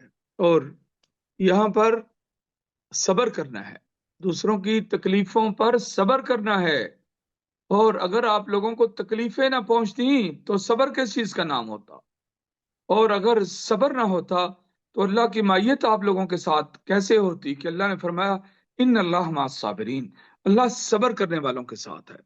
دوسری بات یہ ہے ہم لوگ ہمارے رویوں کی وجہ سے کبھی ہم لوگوں سے بھی لوگوں کو دوسروں کو تکلیف پہنچتی ہے اور ہم انڈرسٹینڈ نہیں کرتے۔ جب کوئی ہمارا دل دکھاتا ہے تو تب ہمیں پتہ چلتا ہے کہ یہ والی بات میں نے بھی کبھی کسی کو کہی تھی، تو وہ کتنا ہرٹ ہوا ہوگا، وہ کتنی ہرٹ ہوئی ہوگی، اس کو کتنی تکلیف پہنچی ہوگی۔ اس لیے اسلام کا قانون ہے لا ضرر ولا ضرار، نہ تکلیف پہنچاؤ اور نہ تکلیف اٹھاؤ، اور صبر کرو، استقامت اختیار کرو، اور بس آپ اپنے اپنے خاندانوں میں دیکھو کہ خاندانوں میں کبھی کبھی کوئی ایک ایسی عورت ہوتی ہے جو کہ گفتگو میں ادھار نہیں رکھتی، اس کو اگر کوئی بات کرے، ایک بات کرے تو وہ 4 باتوں کا جواب دیتی ہے، اور معاشرے میں اس کی، خاندان میں اس کی کوئی عزت نہیں ہوتی۔ لیکن آپ دیکھو گے کہ فلاں عورت کو فلاں نے یہ کہا اور فلاں نے یہ الزام لگا دیا فلاں، اور وہ صبر کے ساتھ چل رہی ہوتی ہے۔ آپ ان دونوں لوگوں کا کمپیریزن کر کے دیکھ لو، جو صبر کے ساتھ چلی تھی اور جواب نہیں دیا تھا اس کی عزت زیادہ ہوگی، اور بہت سارے لفظ ہمیں کہے جاتے ہیں، بہت ساری گالیاں ہمیں کہی جاتی ہیں۔ رسول کریم صلی اللہ علیہ وسلم ایک دفعہ حضرت ابو بکر صدیق رضی اللہ تعالی عنہ کے ساتھ جا رہے تھے، راستے میں کفار نے حضرت ابو بکر صدیق کو گالیاں دی اور وہ سنتے رہے۔ پھر حضرت ابو بکر صدیق رضی اللہ تعالی عنہ نے بھی ایک گالی دی ان کو جو کہ بہت سخت تھی، بہت سخت تھی۔ پھر آپ صلی اللہ علیہ وسلم نے کہا ابو بکر جب تک آپ خاموش تھے تمہاری طرف سے فرشتے ان کو جواب دے رہے تھے، لیکن جب تم بولے ہو تو فرشتے پیچھے ہٹ گئے ہیں۔ آپ کے بہت سارے بدلے اللہ اپنے فرشتوں کے ذریعے لیتا ہے، اور صبر کرو، معاف کرو، اور اس کے بعد اللہ آپ کی عزتوں میں اضافہ کرے گا، اللہ آپ کی عزتوں میں اضافہ کرے گا۔ دین اسلام اس چیز کا ضامن ہے، اور آپ کو دنیا میں بھی فائدہ ہوگا اور آخرت میں بھی فائدہ ہوگا، جو میں نے مفلس کی ڈیفینیشن بیان کی ہے۔ میری بات سمجھ گئے ہو؟ جی جی صحیح سمجھ گئی ہوں، جی جی تھینک یو، جزاک اللہ۔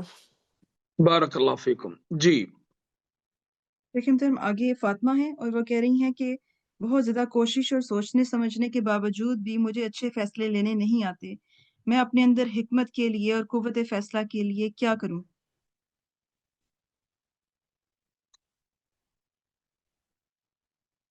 یہ آپ کی بہن ہے؟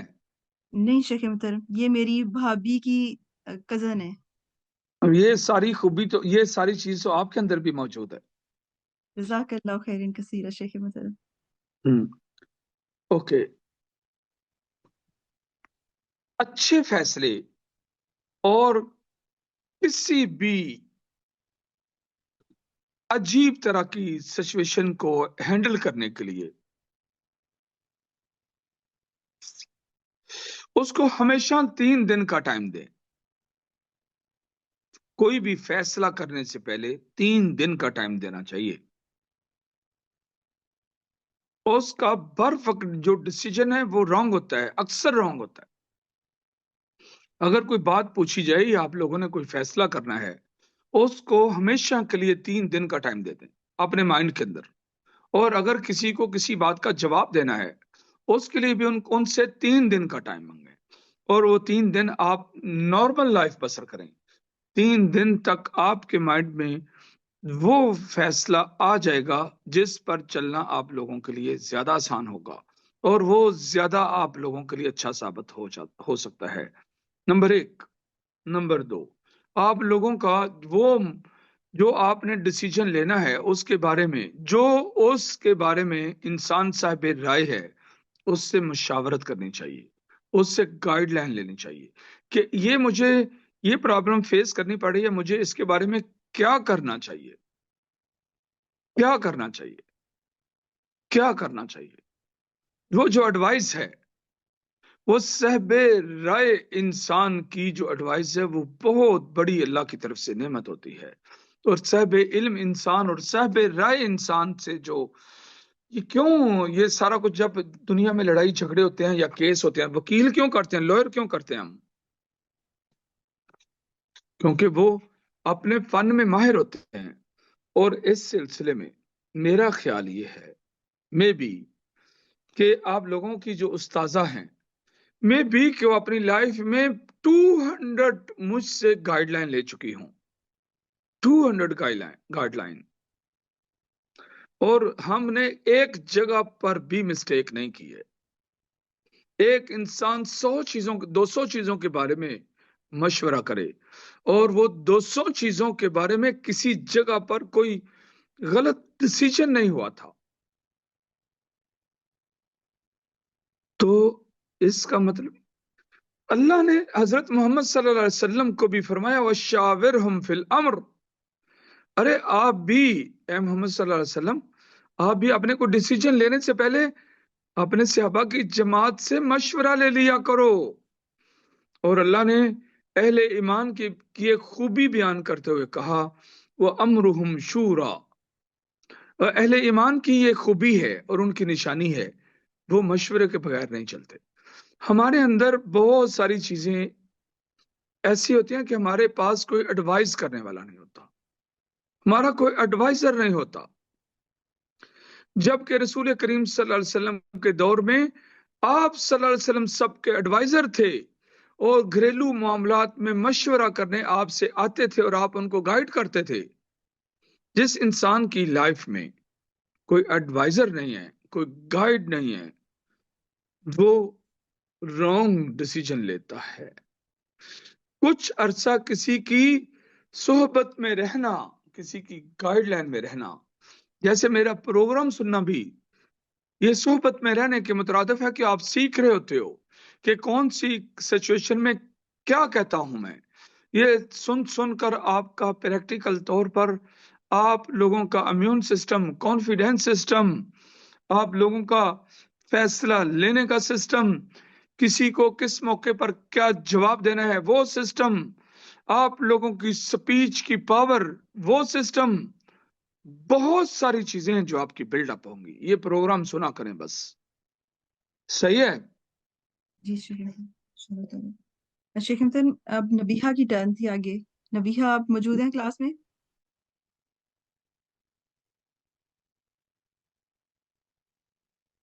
شیخ امتن ایک منٹ میں چیک کرتی ہوں کلاس میں ہے اگر تو. وعلیکم السلام. بسم اللہ. جی آواز آ رہی ہے؟ جی آ رہے ہیں. میرا نا ایک کوشچن تھا، اصل میں میرا جی نہیں تھا، میری ایک سسٹر کا کوشچن تھا جو کہ میں اس کے ریفرنس سے پوچھنا چاہ رہی تھی. کس کا کوشچن تھا؟ میری ایک جی میں نبیہہ بات کر رہی ہوں اور یہ میری سسٹر ان لا ہیں جن کا کوشچن تھا اصل میں. اوکے ٹھیک ہے. جی آپ پوچھیں. آپ کی سسٹر ان لا بھی اس میں موجود ہے اس کلاس میں؟ جی ماشاء اللہ سے میری mother in law, 2 sister in law اس ٹائم آپ کو سن رہے ہیں ماشاء اللہ سے. ماشاء اللہ تبارک اللہ، ماشاء اللہ، مبارک ہیں یہ سب کے سب. اور آپ کی سسٹر ان لا نے کلاس پڑھی یہ پوری؟ جی الحمدللہ سب اٹینڈ کی ماشاء اللہ سے. کتنی سسٹر ان لا نے یہ اٹینڈ کی؟ جی بابو جان ایک نہیں یا دو نے؟ دو ہی ہیں میری. میں نے کہا میری 2 ہی سسٹر ان لاز ہیں، عائشہ تو اور یہی فاطمہ. پوچھ رہا ہوں، ایک نے پڑھی کلاس یا 2 نے؟ دونوں نے ماشاء اللہ سے. ماشاء اللہ ماشاء اللہ ماشاء اللہ، مبروک، ماشاء اللہ مبروک، بہت خوشی ہوئی ہے مجھے. جی کوشچن پوچھیں. جی کوشچن یہ تھا ان کا، وہ یہ کہ اگر ہم سورہ یوسف کا سٹارٹ دیکھتے ہیں اور اس کے اندر یہ دیکھتے ہیں کہ ٹرسٹ کا بیسیکلی لیول پوچھنا میں چاہ رہی ہوں کہ اگر سٹارٹنگ میں ہم لوگ دیکھتے ہیں سورہ یوسف میں اور کہ حضرت یعقوب علیہ السلام کو پریڈکشن ہوئی تھی کہ ان کی جو دوسری اولاد ہے حضرت یوسف علیہ السلام اور حضرت بنیامین کے علاوہ وہ اتنے زیادہ ٹرسٹ کے قابل نہیں ہیں. ٹھیک ہے، جی تو ان کو اس چیز کا آئیڈیا تھا کہ میری جو دوسری اولاد ہے وہ میرے دوسرے بیٹوں کے ساتھ اسی طریقے سے پیش نہیں آتی ہیں، تو اس کے باوجود انہوں نے ان کے اوپر کیوں ٹرسٹ کیا اور ان کو کیوں اس چیز کی اجازت دی کہ وہ یوسف علیہ السلام کو یہاں سے لے جاتے یعنی کہ کھیلنے کے لیے. یہاں پر سب سے پہلی بات تو یہ ہے کہ اللہ رب العزت نے یہاں فرمایا حضرت یوسف کی زبان میں، اذ قال یوسف لأبیہ یا ابت انی رأیت 11 کوکبا والشمس والقمر رأیتهم لی ساجدین.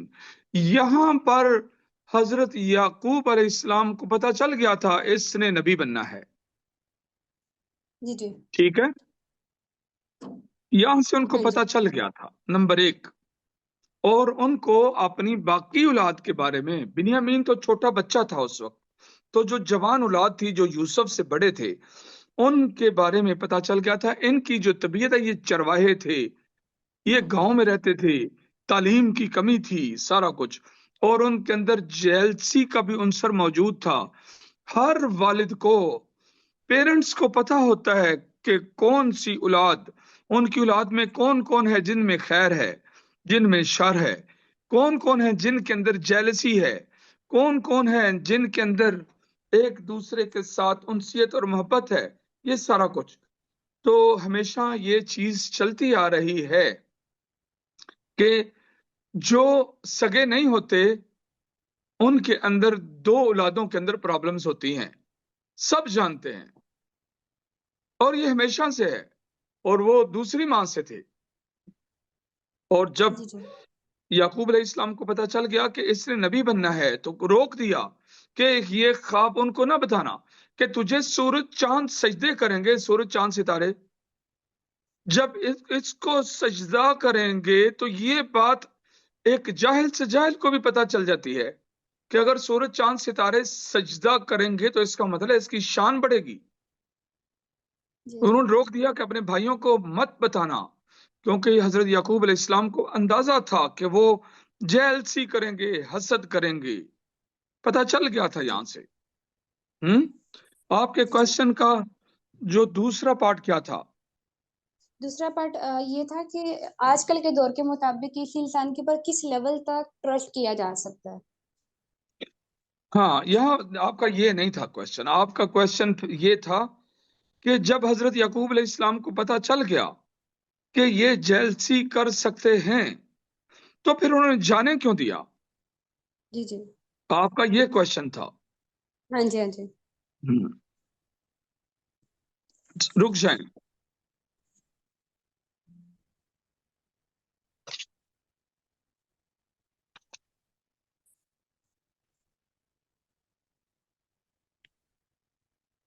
انہوں نے باپ کو مجبور کر دیا تھا. یہاں جو آیات ہیں اس کے اندر یہ ہے کہ انہوں نے مجبور کر دیا تھا. اور کبھی کبھی ایک انسان نہ چاہتے ہوئے بھی کسی کی بات مان لیتا ہے، یہ انسانی فطرت ہے. انہوں نے کہا کہ ہاں جی آپ ہم پر اعتبار کیوں نہیں کرتے ہو بابا؟ ہاں جی اس انداز میں آپ اعتبار کیوں نہیں کرتے ہو ہم پر؟ جب کوئی انسان کسی کو بار بار یہ لفظ کہتا ہے تو اگلا نہ چاہتے ہوئے بات مان لیتا ہے. جی جی ہاں جی ہاں جی ایسا ہی ہے، اوکے، بالکل جب ایسا ہی ہے. اور آگے بات کو ماننا، یہ تو فطرت، یہ تو نصیبوں کی بات ہے کہ کسی انسان کو کسی چیز کا پتہ چل جائے اور پھر بھی وہ ایس او پیز اختیار کرے. اب میں آپ سے پوچھتا ہوں، ایک لڑکی اگر خواب دیکھے یا ایک لڑکی کے بارے میں خواب دیکھی جائے، کوئی شادی شدہ لڑکی، اور اس کے بارے میں کہا جائے کہ پہلے بچہ یا بچی ابھی چھوٹے ہیں تو سپیس ابھی کرو، فاصلہ رکھو، اور کنسیو کرنے سے ابھی اوائڈ کرو، کیونکہ بچوں کی پرورش میں، ان کی تربیت میں پرابلم فیس کرنی پڑ سکتی ہے. ماں کو پتہ چل جاتا ہاں ہے جی کسی وقت اور بتایا گیا تو اس پر عمل نہیں ہو سکا، تو کون قصوروار ہے؟ جو بچی ہے. وہ جو ماں ہے جس کو کہا ہاں گیا. جی یہ بات درست ہے؟ بالکل ایسا ہی ہے. اوکے، آپ کو بتایا گیا کہ ابھی فاصلہ اختیار کریں، پہلے بچے چھوٹے ہیں، اللہ نے خواب میں بتایا ہے، اور ایس او ہاں پیز جی اختیار کرنے کا بولا گیا، آپ نے نہیں کیا، اللہ نے آپ کو بیٹا عطا کر دیا. ہاں جی الحمد للہ. جی جی تو آپ بتائیں کہ آپ کیوں نہ کر سکیں؟ کسی وقت ایک انسان مجبور ہوتا ہے، لیکن اس کے پاس اپرچونٹی کے بارے میں اللہ بتا دیتا ہے کہ آپ کے پاس آگے یہ ہے، پھر یہ فیس کرنا پڑے گا. تو دیکھو، انہوں نے مجبور کیا تھا باپ کو، بار بار قالوا یا ابانا ما لک لا تأمنا علی یوسف. کیا بات ہے کہ آپ کو پرابلم کیا ہے؟ ارے بابا، آپ کو پرابلم کیا ہے کہ یوسف کے بارے میں ہم پر ٹرسٹ نہیں کرتے ہو؟ جی جی انہوں نے مجبور کر دیا تھا. اور ان کا جب ہم اس کے خیر خواہ ہیں، بندہ سمجھتا ہے کہ ہو سکتا ہے مجھے کوئی غلط فہمی نہ ہو گئی ہو ان کے بارے میں، یہ جو اتنا ہاں جی مجھے ٹرسٹ دلا رہے ہیں، اور وہ کہہ رہے ہیں آپ ٹرسٹ کیوں نہیں کرتے ہو یوسف کے بارے میں ہم پر، جبکہ ہم تو اس کے خیر خواہ ہیں. اس کو کل جی ہی جی ہمارے ساتھ بھیجو، ہمارے ساتھ کھیلے، کھیل کود کرے، ہم اس کی حفاظت کریں گے بابا. وَإِنَّا ان کو لَهُ فورسفلی بات لَحَافِظُونَ. کریں. انہوں نے آئینے میں اتار لیا تھا جی جی اور مجبور کر دیا تھا، اور ان کے پاس اور کچھ بھی نہیں تھا. اولادوں میں بہت ساری اولادیں ہیں جو اپنے ماں باپ کو کئی چیزوں پر مجبور کر دیتے ہیں، اور پھر انسان کے پاس کوئی آپشن نہیں رہتا، کہتا ہے چلو کوئی بات نہیں ہے، اور وہ انسان بے بسی میں مان لیتا ہے. اور یہ بے بس سے ہو گئے تھے یعقوب علیہ السلام. تو آپ کے ہاں جی. کوشچن کا آنسر مل گیا آپ کو. اور کوئی سوال؟ اسی سے لنک تھا نا جو دوسرا کوشچن تھا کہ آج جی کل کے دور کے مطابق کسی انسان کے اوپر کتنا ٹرسٹ کیا جا سکتا ہے، کہ کہاں تک ایک لمٹ آتی ہے. فار ایگزامپل ہمیں تو نہیں نا پتا کہ گیپ کا علم تو ہمارے پاس نہیں ہے کہ کس کے اوپر کتنا ٹرسٹ کیا جا سکتا ہے. دو چیزوں پر آج کل کے دور میں کسی بھی صورت میں ٹرسٹ نہیں کرنا چاہیے. جی نمبر 1، عورت کسی غیر محرم کے ساتھ سفر کرے، کسی غیر محرم کے ساتھ خلوت اختیار کرے، وہاں فتنہ انڈرسٹوڈ ہے. نمبر 1، ٹھیک ہے. اپنے مال کے بارے میں یہ جو دور جا رہا ہے اس میں کوئی آپ لوگوں کو کہے کہ ہمیں 50 لاکھ روپیہ دے دو، اتنا پروفٹ آئے گا، یہ ہوگا وہ ہوگا، کسی پر اعتبار نہیں کریں، کسی پر ٹرسٹ نہ کریں. عزت کے بارے میں اور مال کے بارے میں آج کل کسی پر ٹرسٹ نہیں کرنا چاہیے. صحیح. ٹھیک ہے. جزاک اب اللہ. یہاں پر پوچھا گیا سوال کہ کن چیزوں کے بارے میں ہم ٹرسٹ نہیں کر سکتے ہیں، تو یہ وہ 2 چیزیں ہیں جو میں نے ذکر کی. جی جی. اس کے علاوہ اور تو کوئی چیز نہیں نا. یہ 2 ہی نہیں چیزیں ہیں بس. جن پر سب سے زیادہ ڈیمیجز آتے ہیں. جی جی. ادروائز یہاں کوئی وہ والی سچویشن تو ہونی نہیں ہے کہ انہوں نے کسی کو بھیجے کہے کہ یہ بچے کو ہمارے ساتھ بھیجیں، حفاظت کریں گے، وہ والے تو معاملات ہیں نہیں ہیں. جیسے یوسف علیہ السلام کے بارے میں تھا، وہ اگزامپل تو یہ میچ نہیں نہ کرتی. تو آج کل کے دور میں یہ 2 چیزوں پر ٹرسٹ نہیں کرنا چاہیے کسی پر بھی. جی شیخ محترم اگلا سوال ہے جو خان صاحب پوچھ رہی ہیں، اور وہ کہتی ہیں کہ حضرت یعقوب علیہ السلام کی حضرت یوسف علیہ السلام کے غم میں بینائی چلی گئی تھی، اور ساتھ میں قرآن میں یہ بھی ہے کہ حضرت یعقوب علیہ السلام نے صبر جمیل کیا، لیکن اس طرح بینائی چلی جانا اور رونا یہ بھی کیا صبر جمیل میں شامل ہے؟ 1 منٹ، کتنے نمبر آیت ہے؟ شیخ محترم آیت انہوں نے مینشن نہیں کی ہے. اوکے، ویسے میں کہہ رہا ہوں وہ جس میں وہاں پر ذکر ہوا آپ لوگوں نے تو پڑھا ہے نا ابھی تازہ جب وہ بنائی چلی گئی. وَبِيَضَّتْ عَيْنَاهُ کون سی نمبر آیت میں ہے؟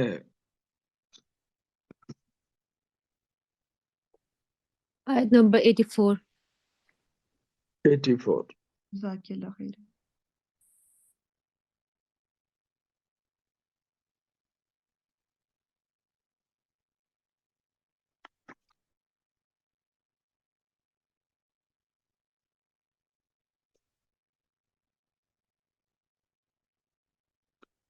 ہاں، کیا کوشچن ہے؟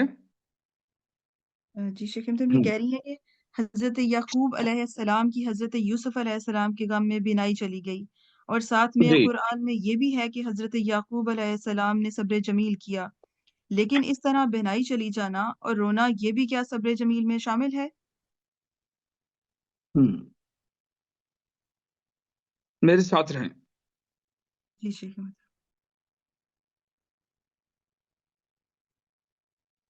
شیخ محترم وہ کہہ رہی ہیں کہ صبر جمیل کا ذکر آیت نمبر 18 میں ہے. جی میں نے مل گئی ہے. وہ ان کی قمیض کو لے کر آئے جھوٹے خون کے ساتھ، جو کہ یوسف علیہ السلام کا خون نہیں تھا. یہاں پر یعنی جس کی قمیض ہو خون تو اس کا ہونا چاہیے نا. جب جس کی قمیض تھی خون جب اس کا نہیں تھا تو اس کو جھوٹا خون اللہ نے قرار دیا. ٹھیک ہے. جی. اور انہوں نے یعقوب علیہ السلام نے کہا قال بل سولت لکم انفسکم امرا، یہ سارا کچھ یہ تمہاری پلان تھی، یہ تم نے کیا ہے، یہ سب کچھ یہ تم نے یہ ساری حرکت کی ہے.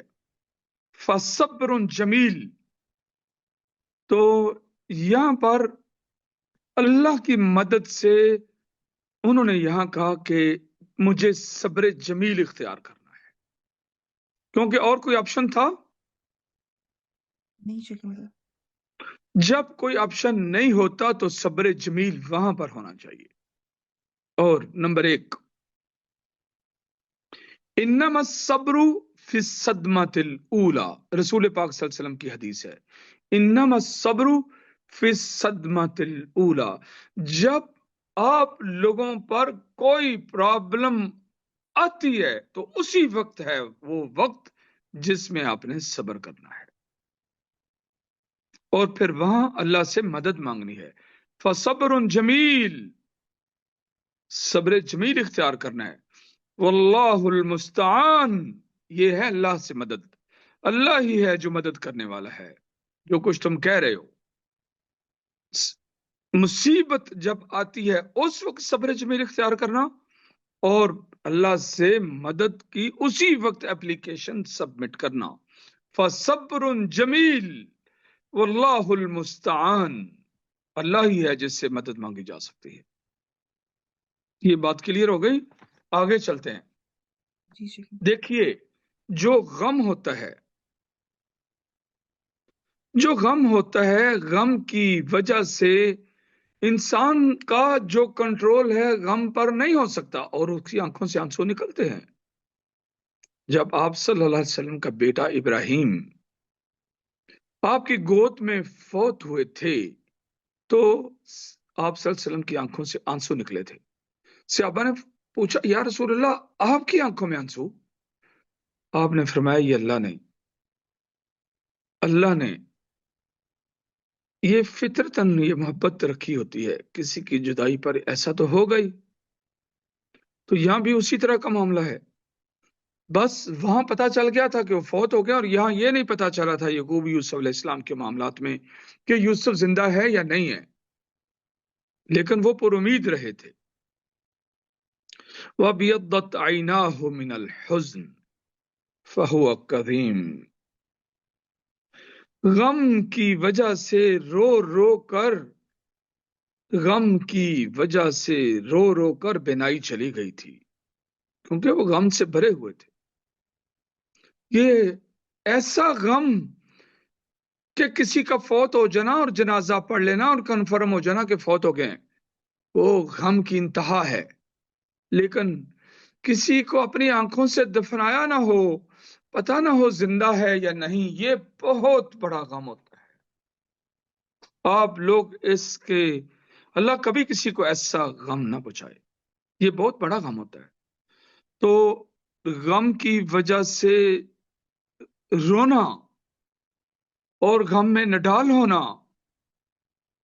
اس کا مطلب یہ نہیں ہے کہ یہ صبر کے انگیزٹ ہے، اس کا یہ ہرگز مطلب نہیں ہے. غم تو اپنی جگہ پر ہے، اور اس غم کی وجہ سے حد سے زیادہ رونے کے جو پرابلم ہیں وہ آنکھوں پر آتے ہیں. انسان کی آنکھیں متاثر ہوتی ہیں. سب سے پہلے اس کی آنکھیں بڑی کی بجائے چھوٹی ہو جاتی ہیں اور اندر گھس جاتی ہیں، اور بینائی ڈے بائی ڈے کم ہوتی جاتی ہے. جو بھی انسان حالت غم میں ہو اس کا سب سے زیادہ اٹیک اس کی آنکھوں پر آتا ہے. اس لیے یہاں پر اپنے آپ کو سنوارنا پڑے گا اور اللہ سے مدد. یہاں آنکھیں گئی تھیں، دنیا میں تو ایسی سچویشن میں جان چلی جاتی ہے. یہاں تو حضرت یعقوب علیہ السلام کی صرف آنکھیں گئی تھی، بینائی گئی تھی.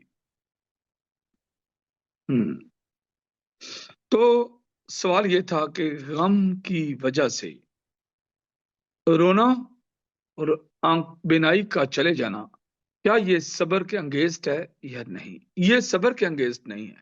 صبر موجود تھا، اور صبر تھا تو بچے رہے، وگرنہ دنیا میں جن کے بچے اس طرح ہوتا ہے یا کوئی اغوا ہو جاتے ہیں، وہ اسی غم سے چند سالوں میں فوت ہو جاتے ہیں، غم سہ نہیں پاتے اور انسان کے بس میں نہیں ہوتا. اس لیے یہاں پر وہ دعا پڑھنے کا کہا گیا، اللہم انی اعوذ بک من الہم والحزن والعجز والکسل والبخل والجبن. یہ پڑھنے کا بتایا گیا ہے کہ یہ کثرت سے پڑھا کریں، اس سے اللہ عافیت میں رکھتا ہے. ہاں، یہ سوال کا جواب ہو گیا. اور کوئی خانسا کو سمجھ لگ گئی؟ خانسا جی کہہ رہی ہیں، شیخ صاحب جزاک اللہ خیر کہہ رہی ہیں آپ کو. جی، بارک اللہ فیکم، بارک اللہ فیکم. شیخ صاحب میں اپنا سوال پوچھنا چاہتی ہوں اگر آپ اجازت دیں پوچھیں. تو. جی، سوال یہ ہے کہ سورہ یوسف میں خوابوں کا بہت اہم کردار ہے.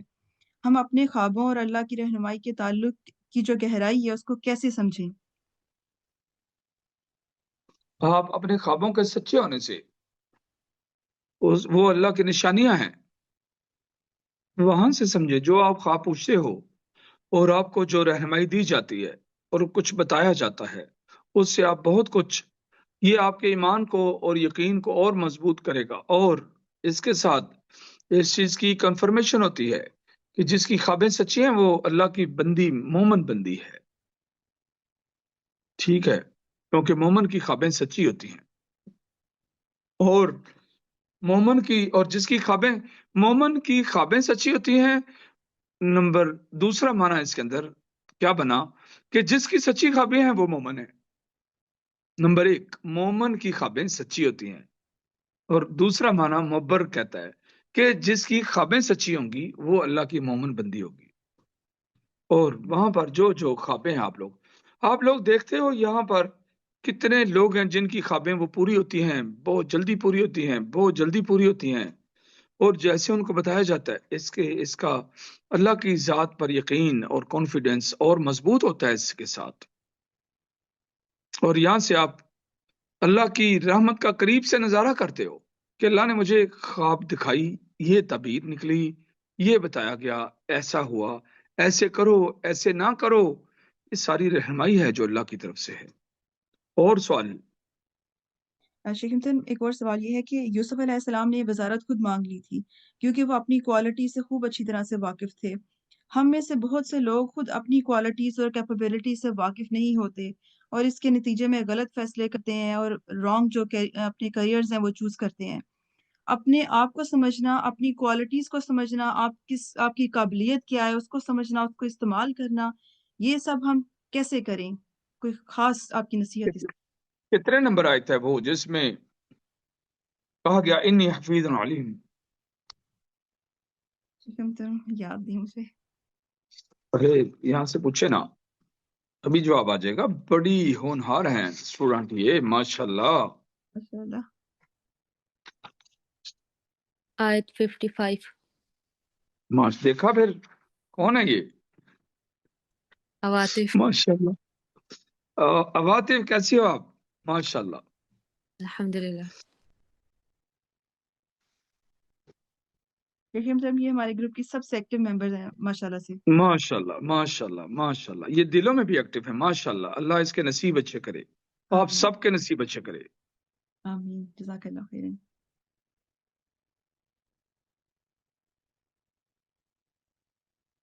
ہاں، سب سے پہلی بات تو یہ ہے کہ جو صاحب رائے انسان ہوتا ہے، جس کی بات میں دم ہو، اس کو بڑی دنیا ہے جو دل دے بیٹھتی ہے۔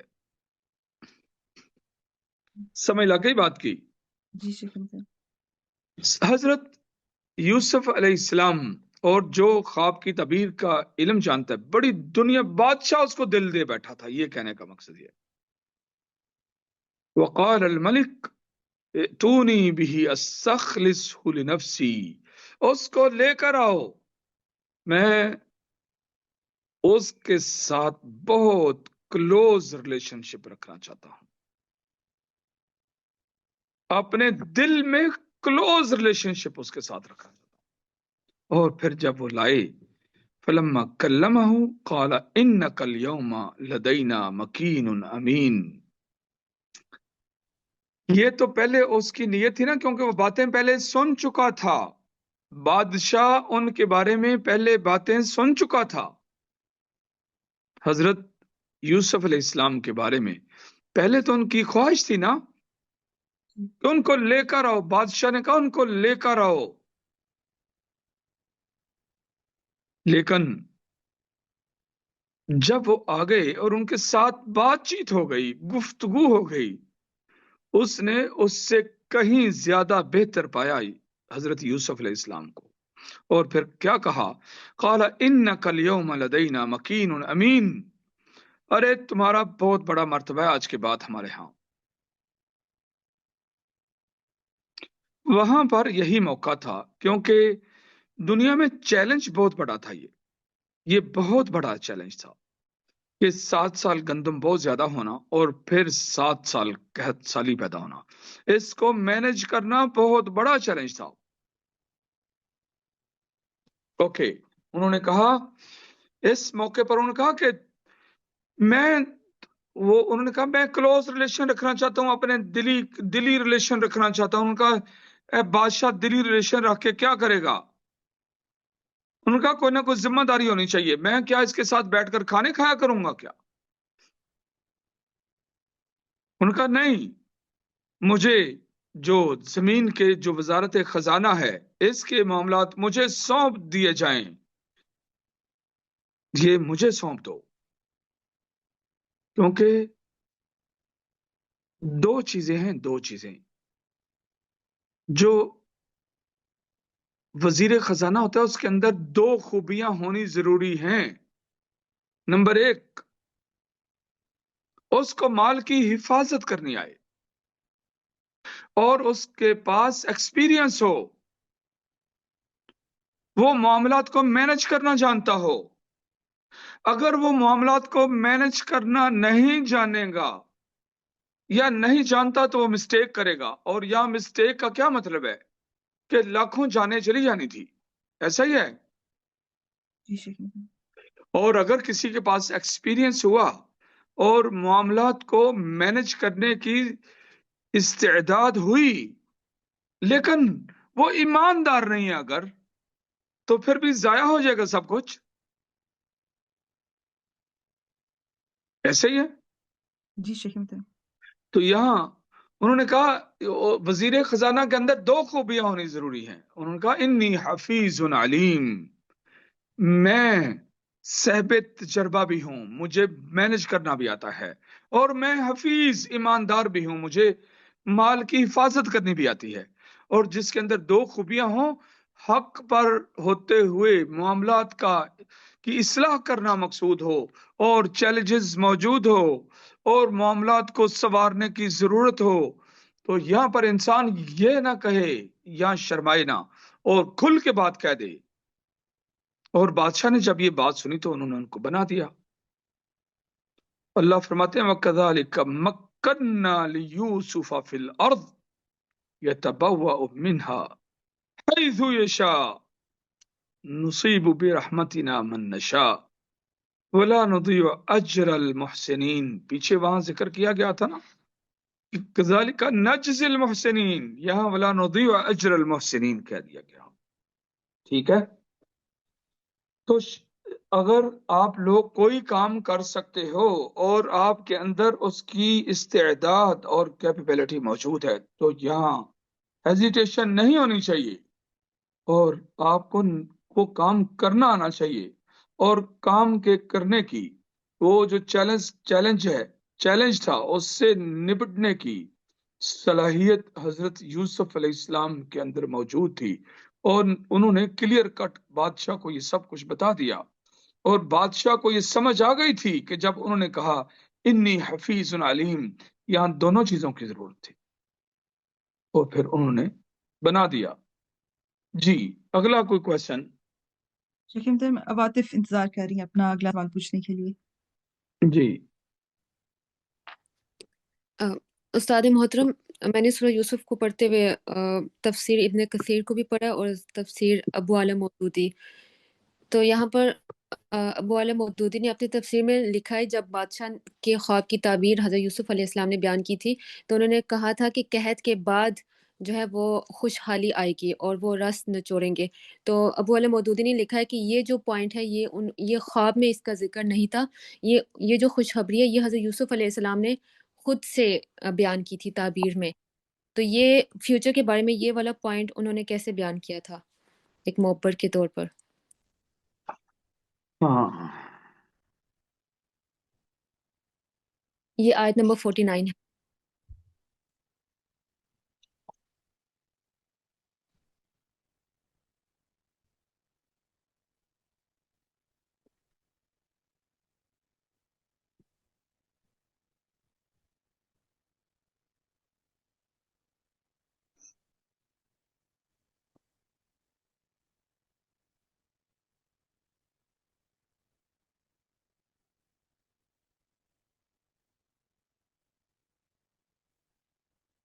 ایسے لگ رہا ہے جب کوئی تفسیر بیان کرتا ہے تو تفسیر میں وہ نقطوں کو سمجھتا ہے، تفسیر کے نقطوں کو۔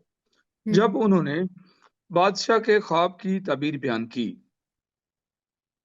اور یہ کہا کہ پہلے تو 7 سال بہت زیادہ گندم ہوگی، بہت زیادہ کاشتکاری ہوگی، ٹھیک ہے، اور اس کے بعد 7 سال شدت کے ہوں گے، قحط سالی کے، جو آپ نے پہلے 7 سالوں میں بچایا ہوگا وہ یہاں کھاؤ گے،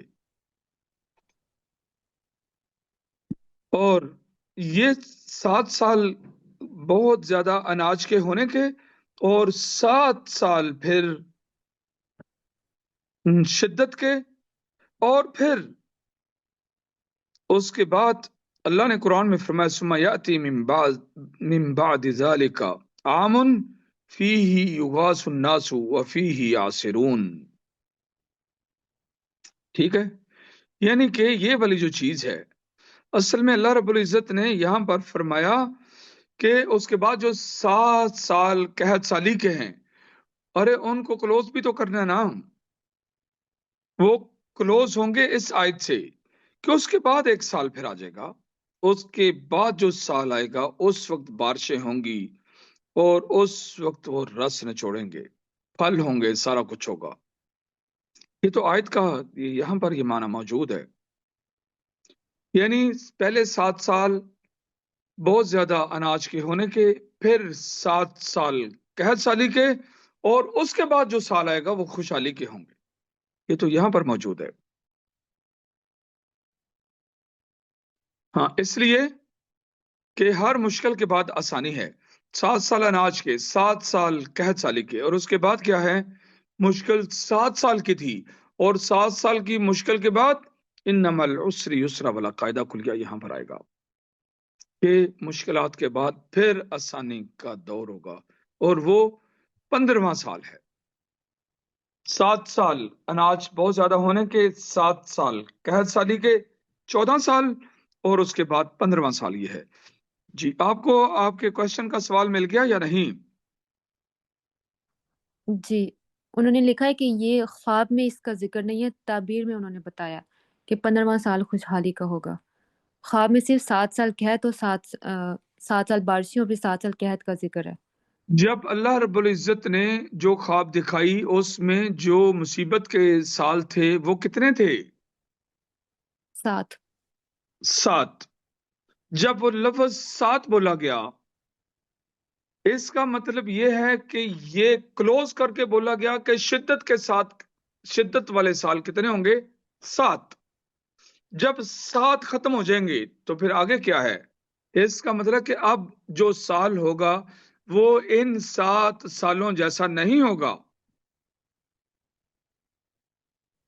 اور دوسری چیز یہ ہے، بے شک خواب کے اندر اس کا ذکر نہیں ہے، لیکن معبر بہت ساری چیزوں کو سمجھتا ہے، نقطوں کو سمجھ، یہاں نقطہ سمجھ لیا نا انہوں نے کہ جب اللہ نے 7 سال شدت کے بولا تو اس کا مطلب یہ ہے شدت کے معاملات ختم ہو جائیں گے، اور جب وہ ختم ہو جائیں گے تو پھر کیا ہوگا؟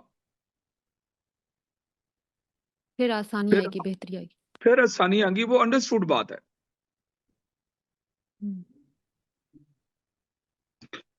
اور اس کے علاوہ بھی جو معبر ہوتا ہے وہ اور بھی کئی چیزوں کو جانتا ہوتا ہے. اللہ نے اس کو حکمت دی ہوتی ہے، اور وہ اللہ کے نبی تھے. یہ میرے جیسے ٹوٹے پھوٹے کوئی،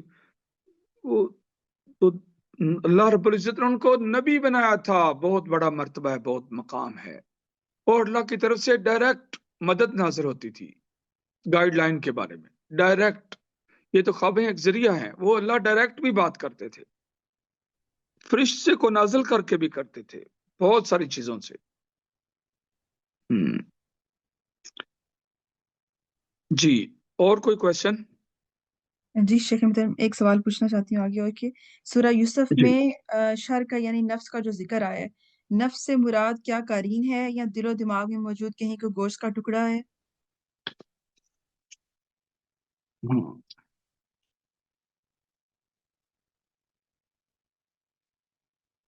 وما ابرئ نفسی ان النفس لامارۃ بالسوء الا ما رحم ربی ان ربی غفور رحیم.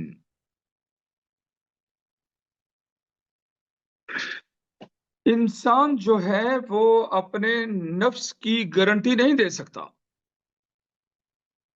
اوکے، شر 2 طرح کے ہوتے ہیں، ایک شیطان کی طرف سے اور ایک نفس کا شر ہوتا ہے. جانتے ہو کبھی کبھی کسی انسان کو بہت کھانے کی عادت ہوتی ہے، جی شیخ محترم۔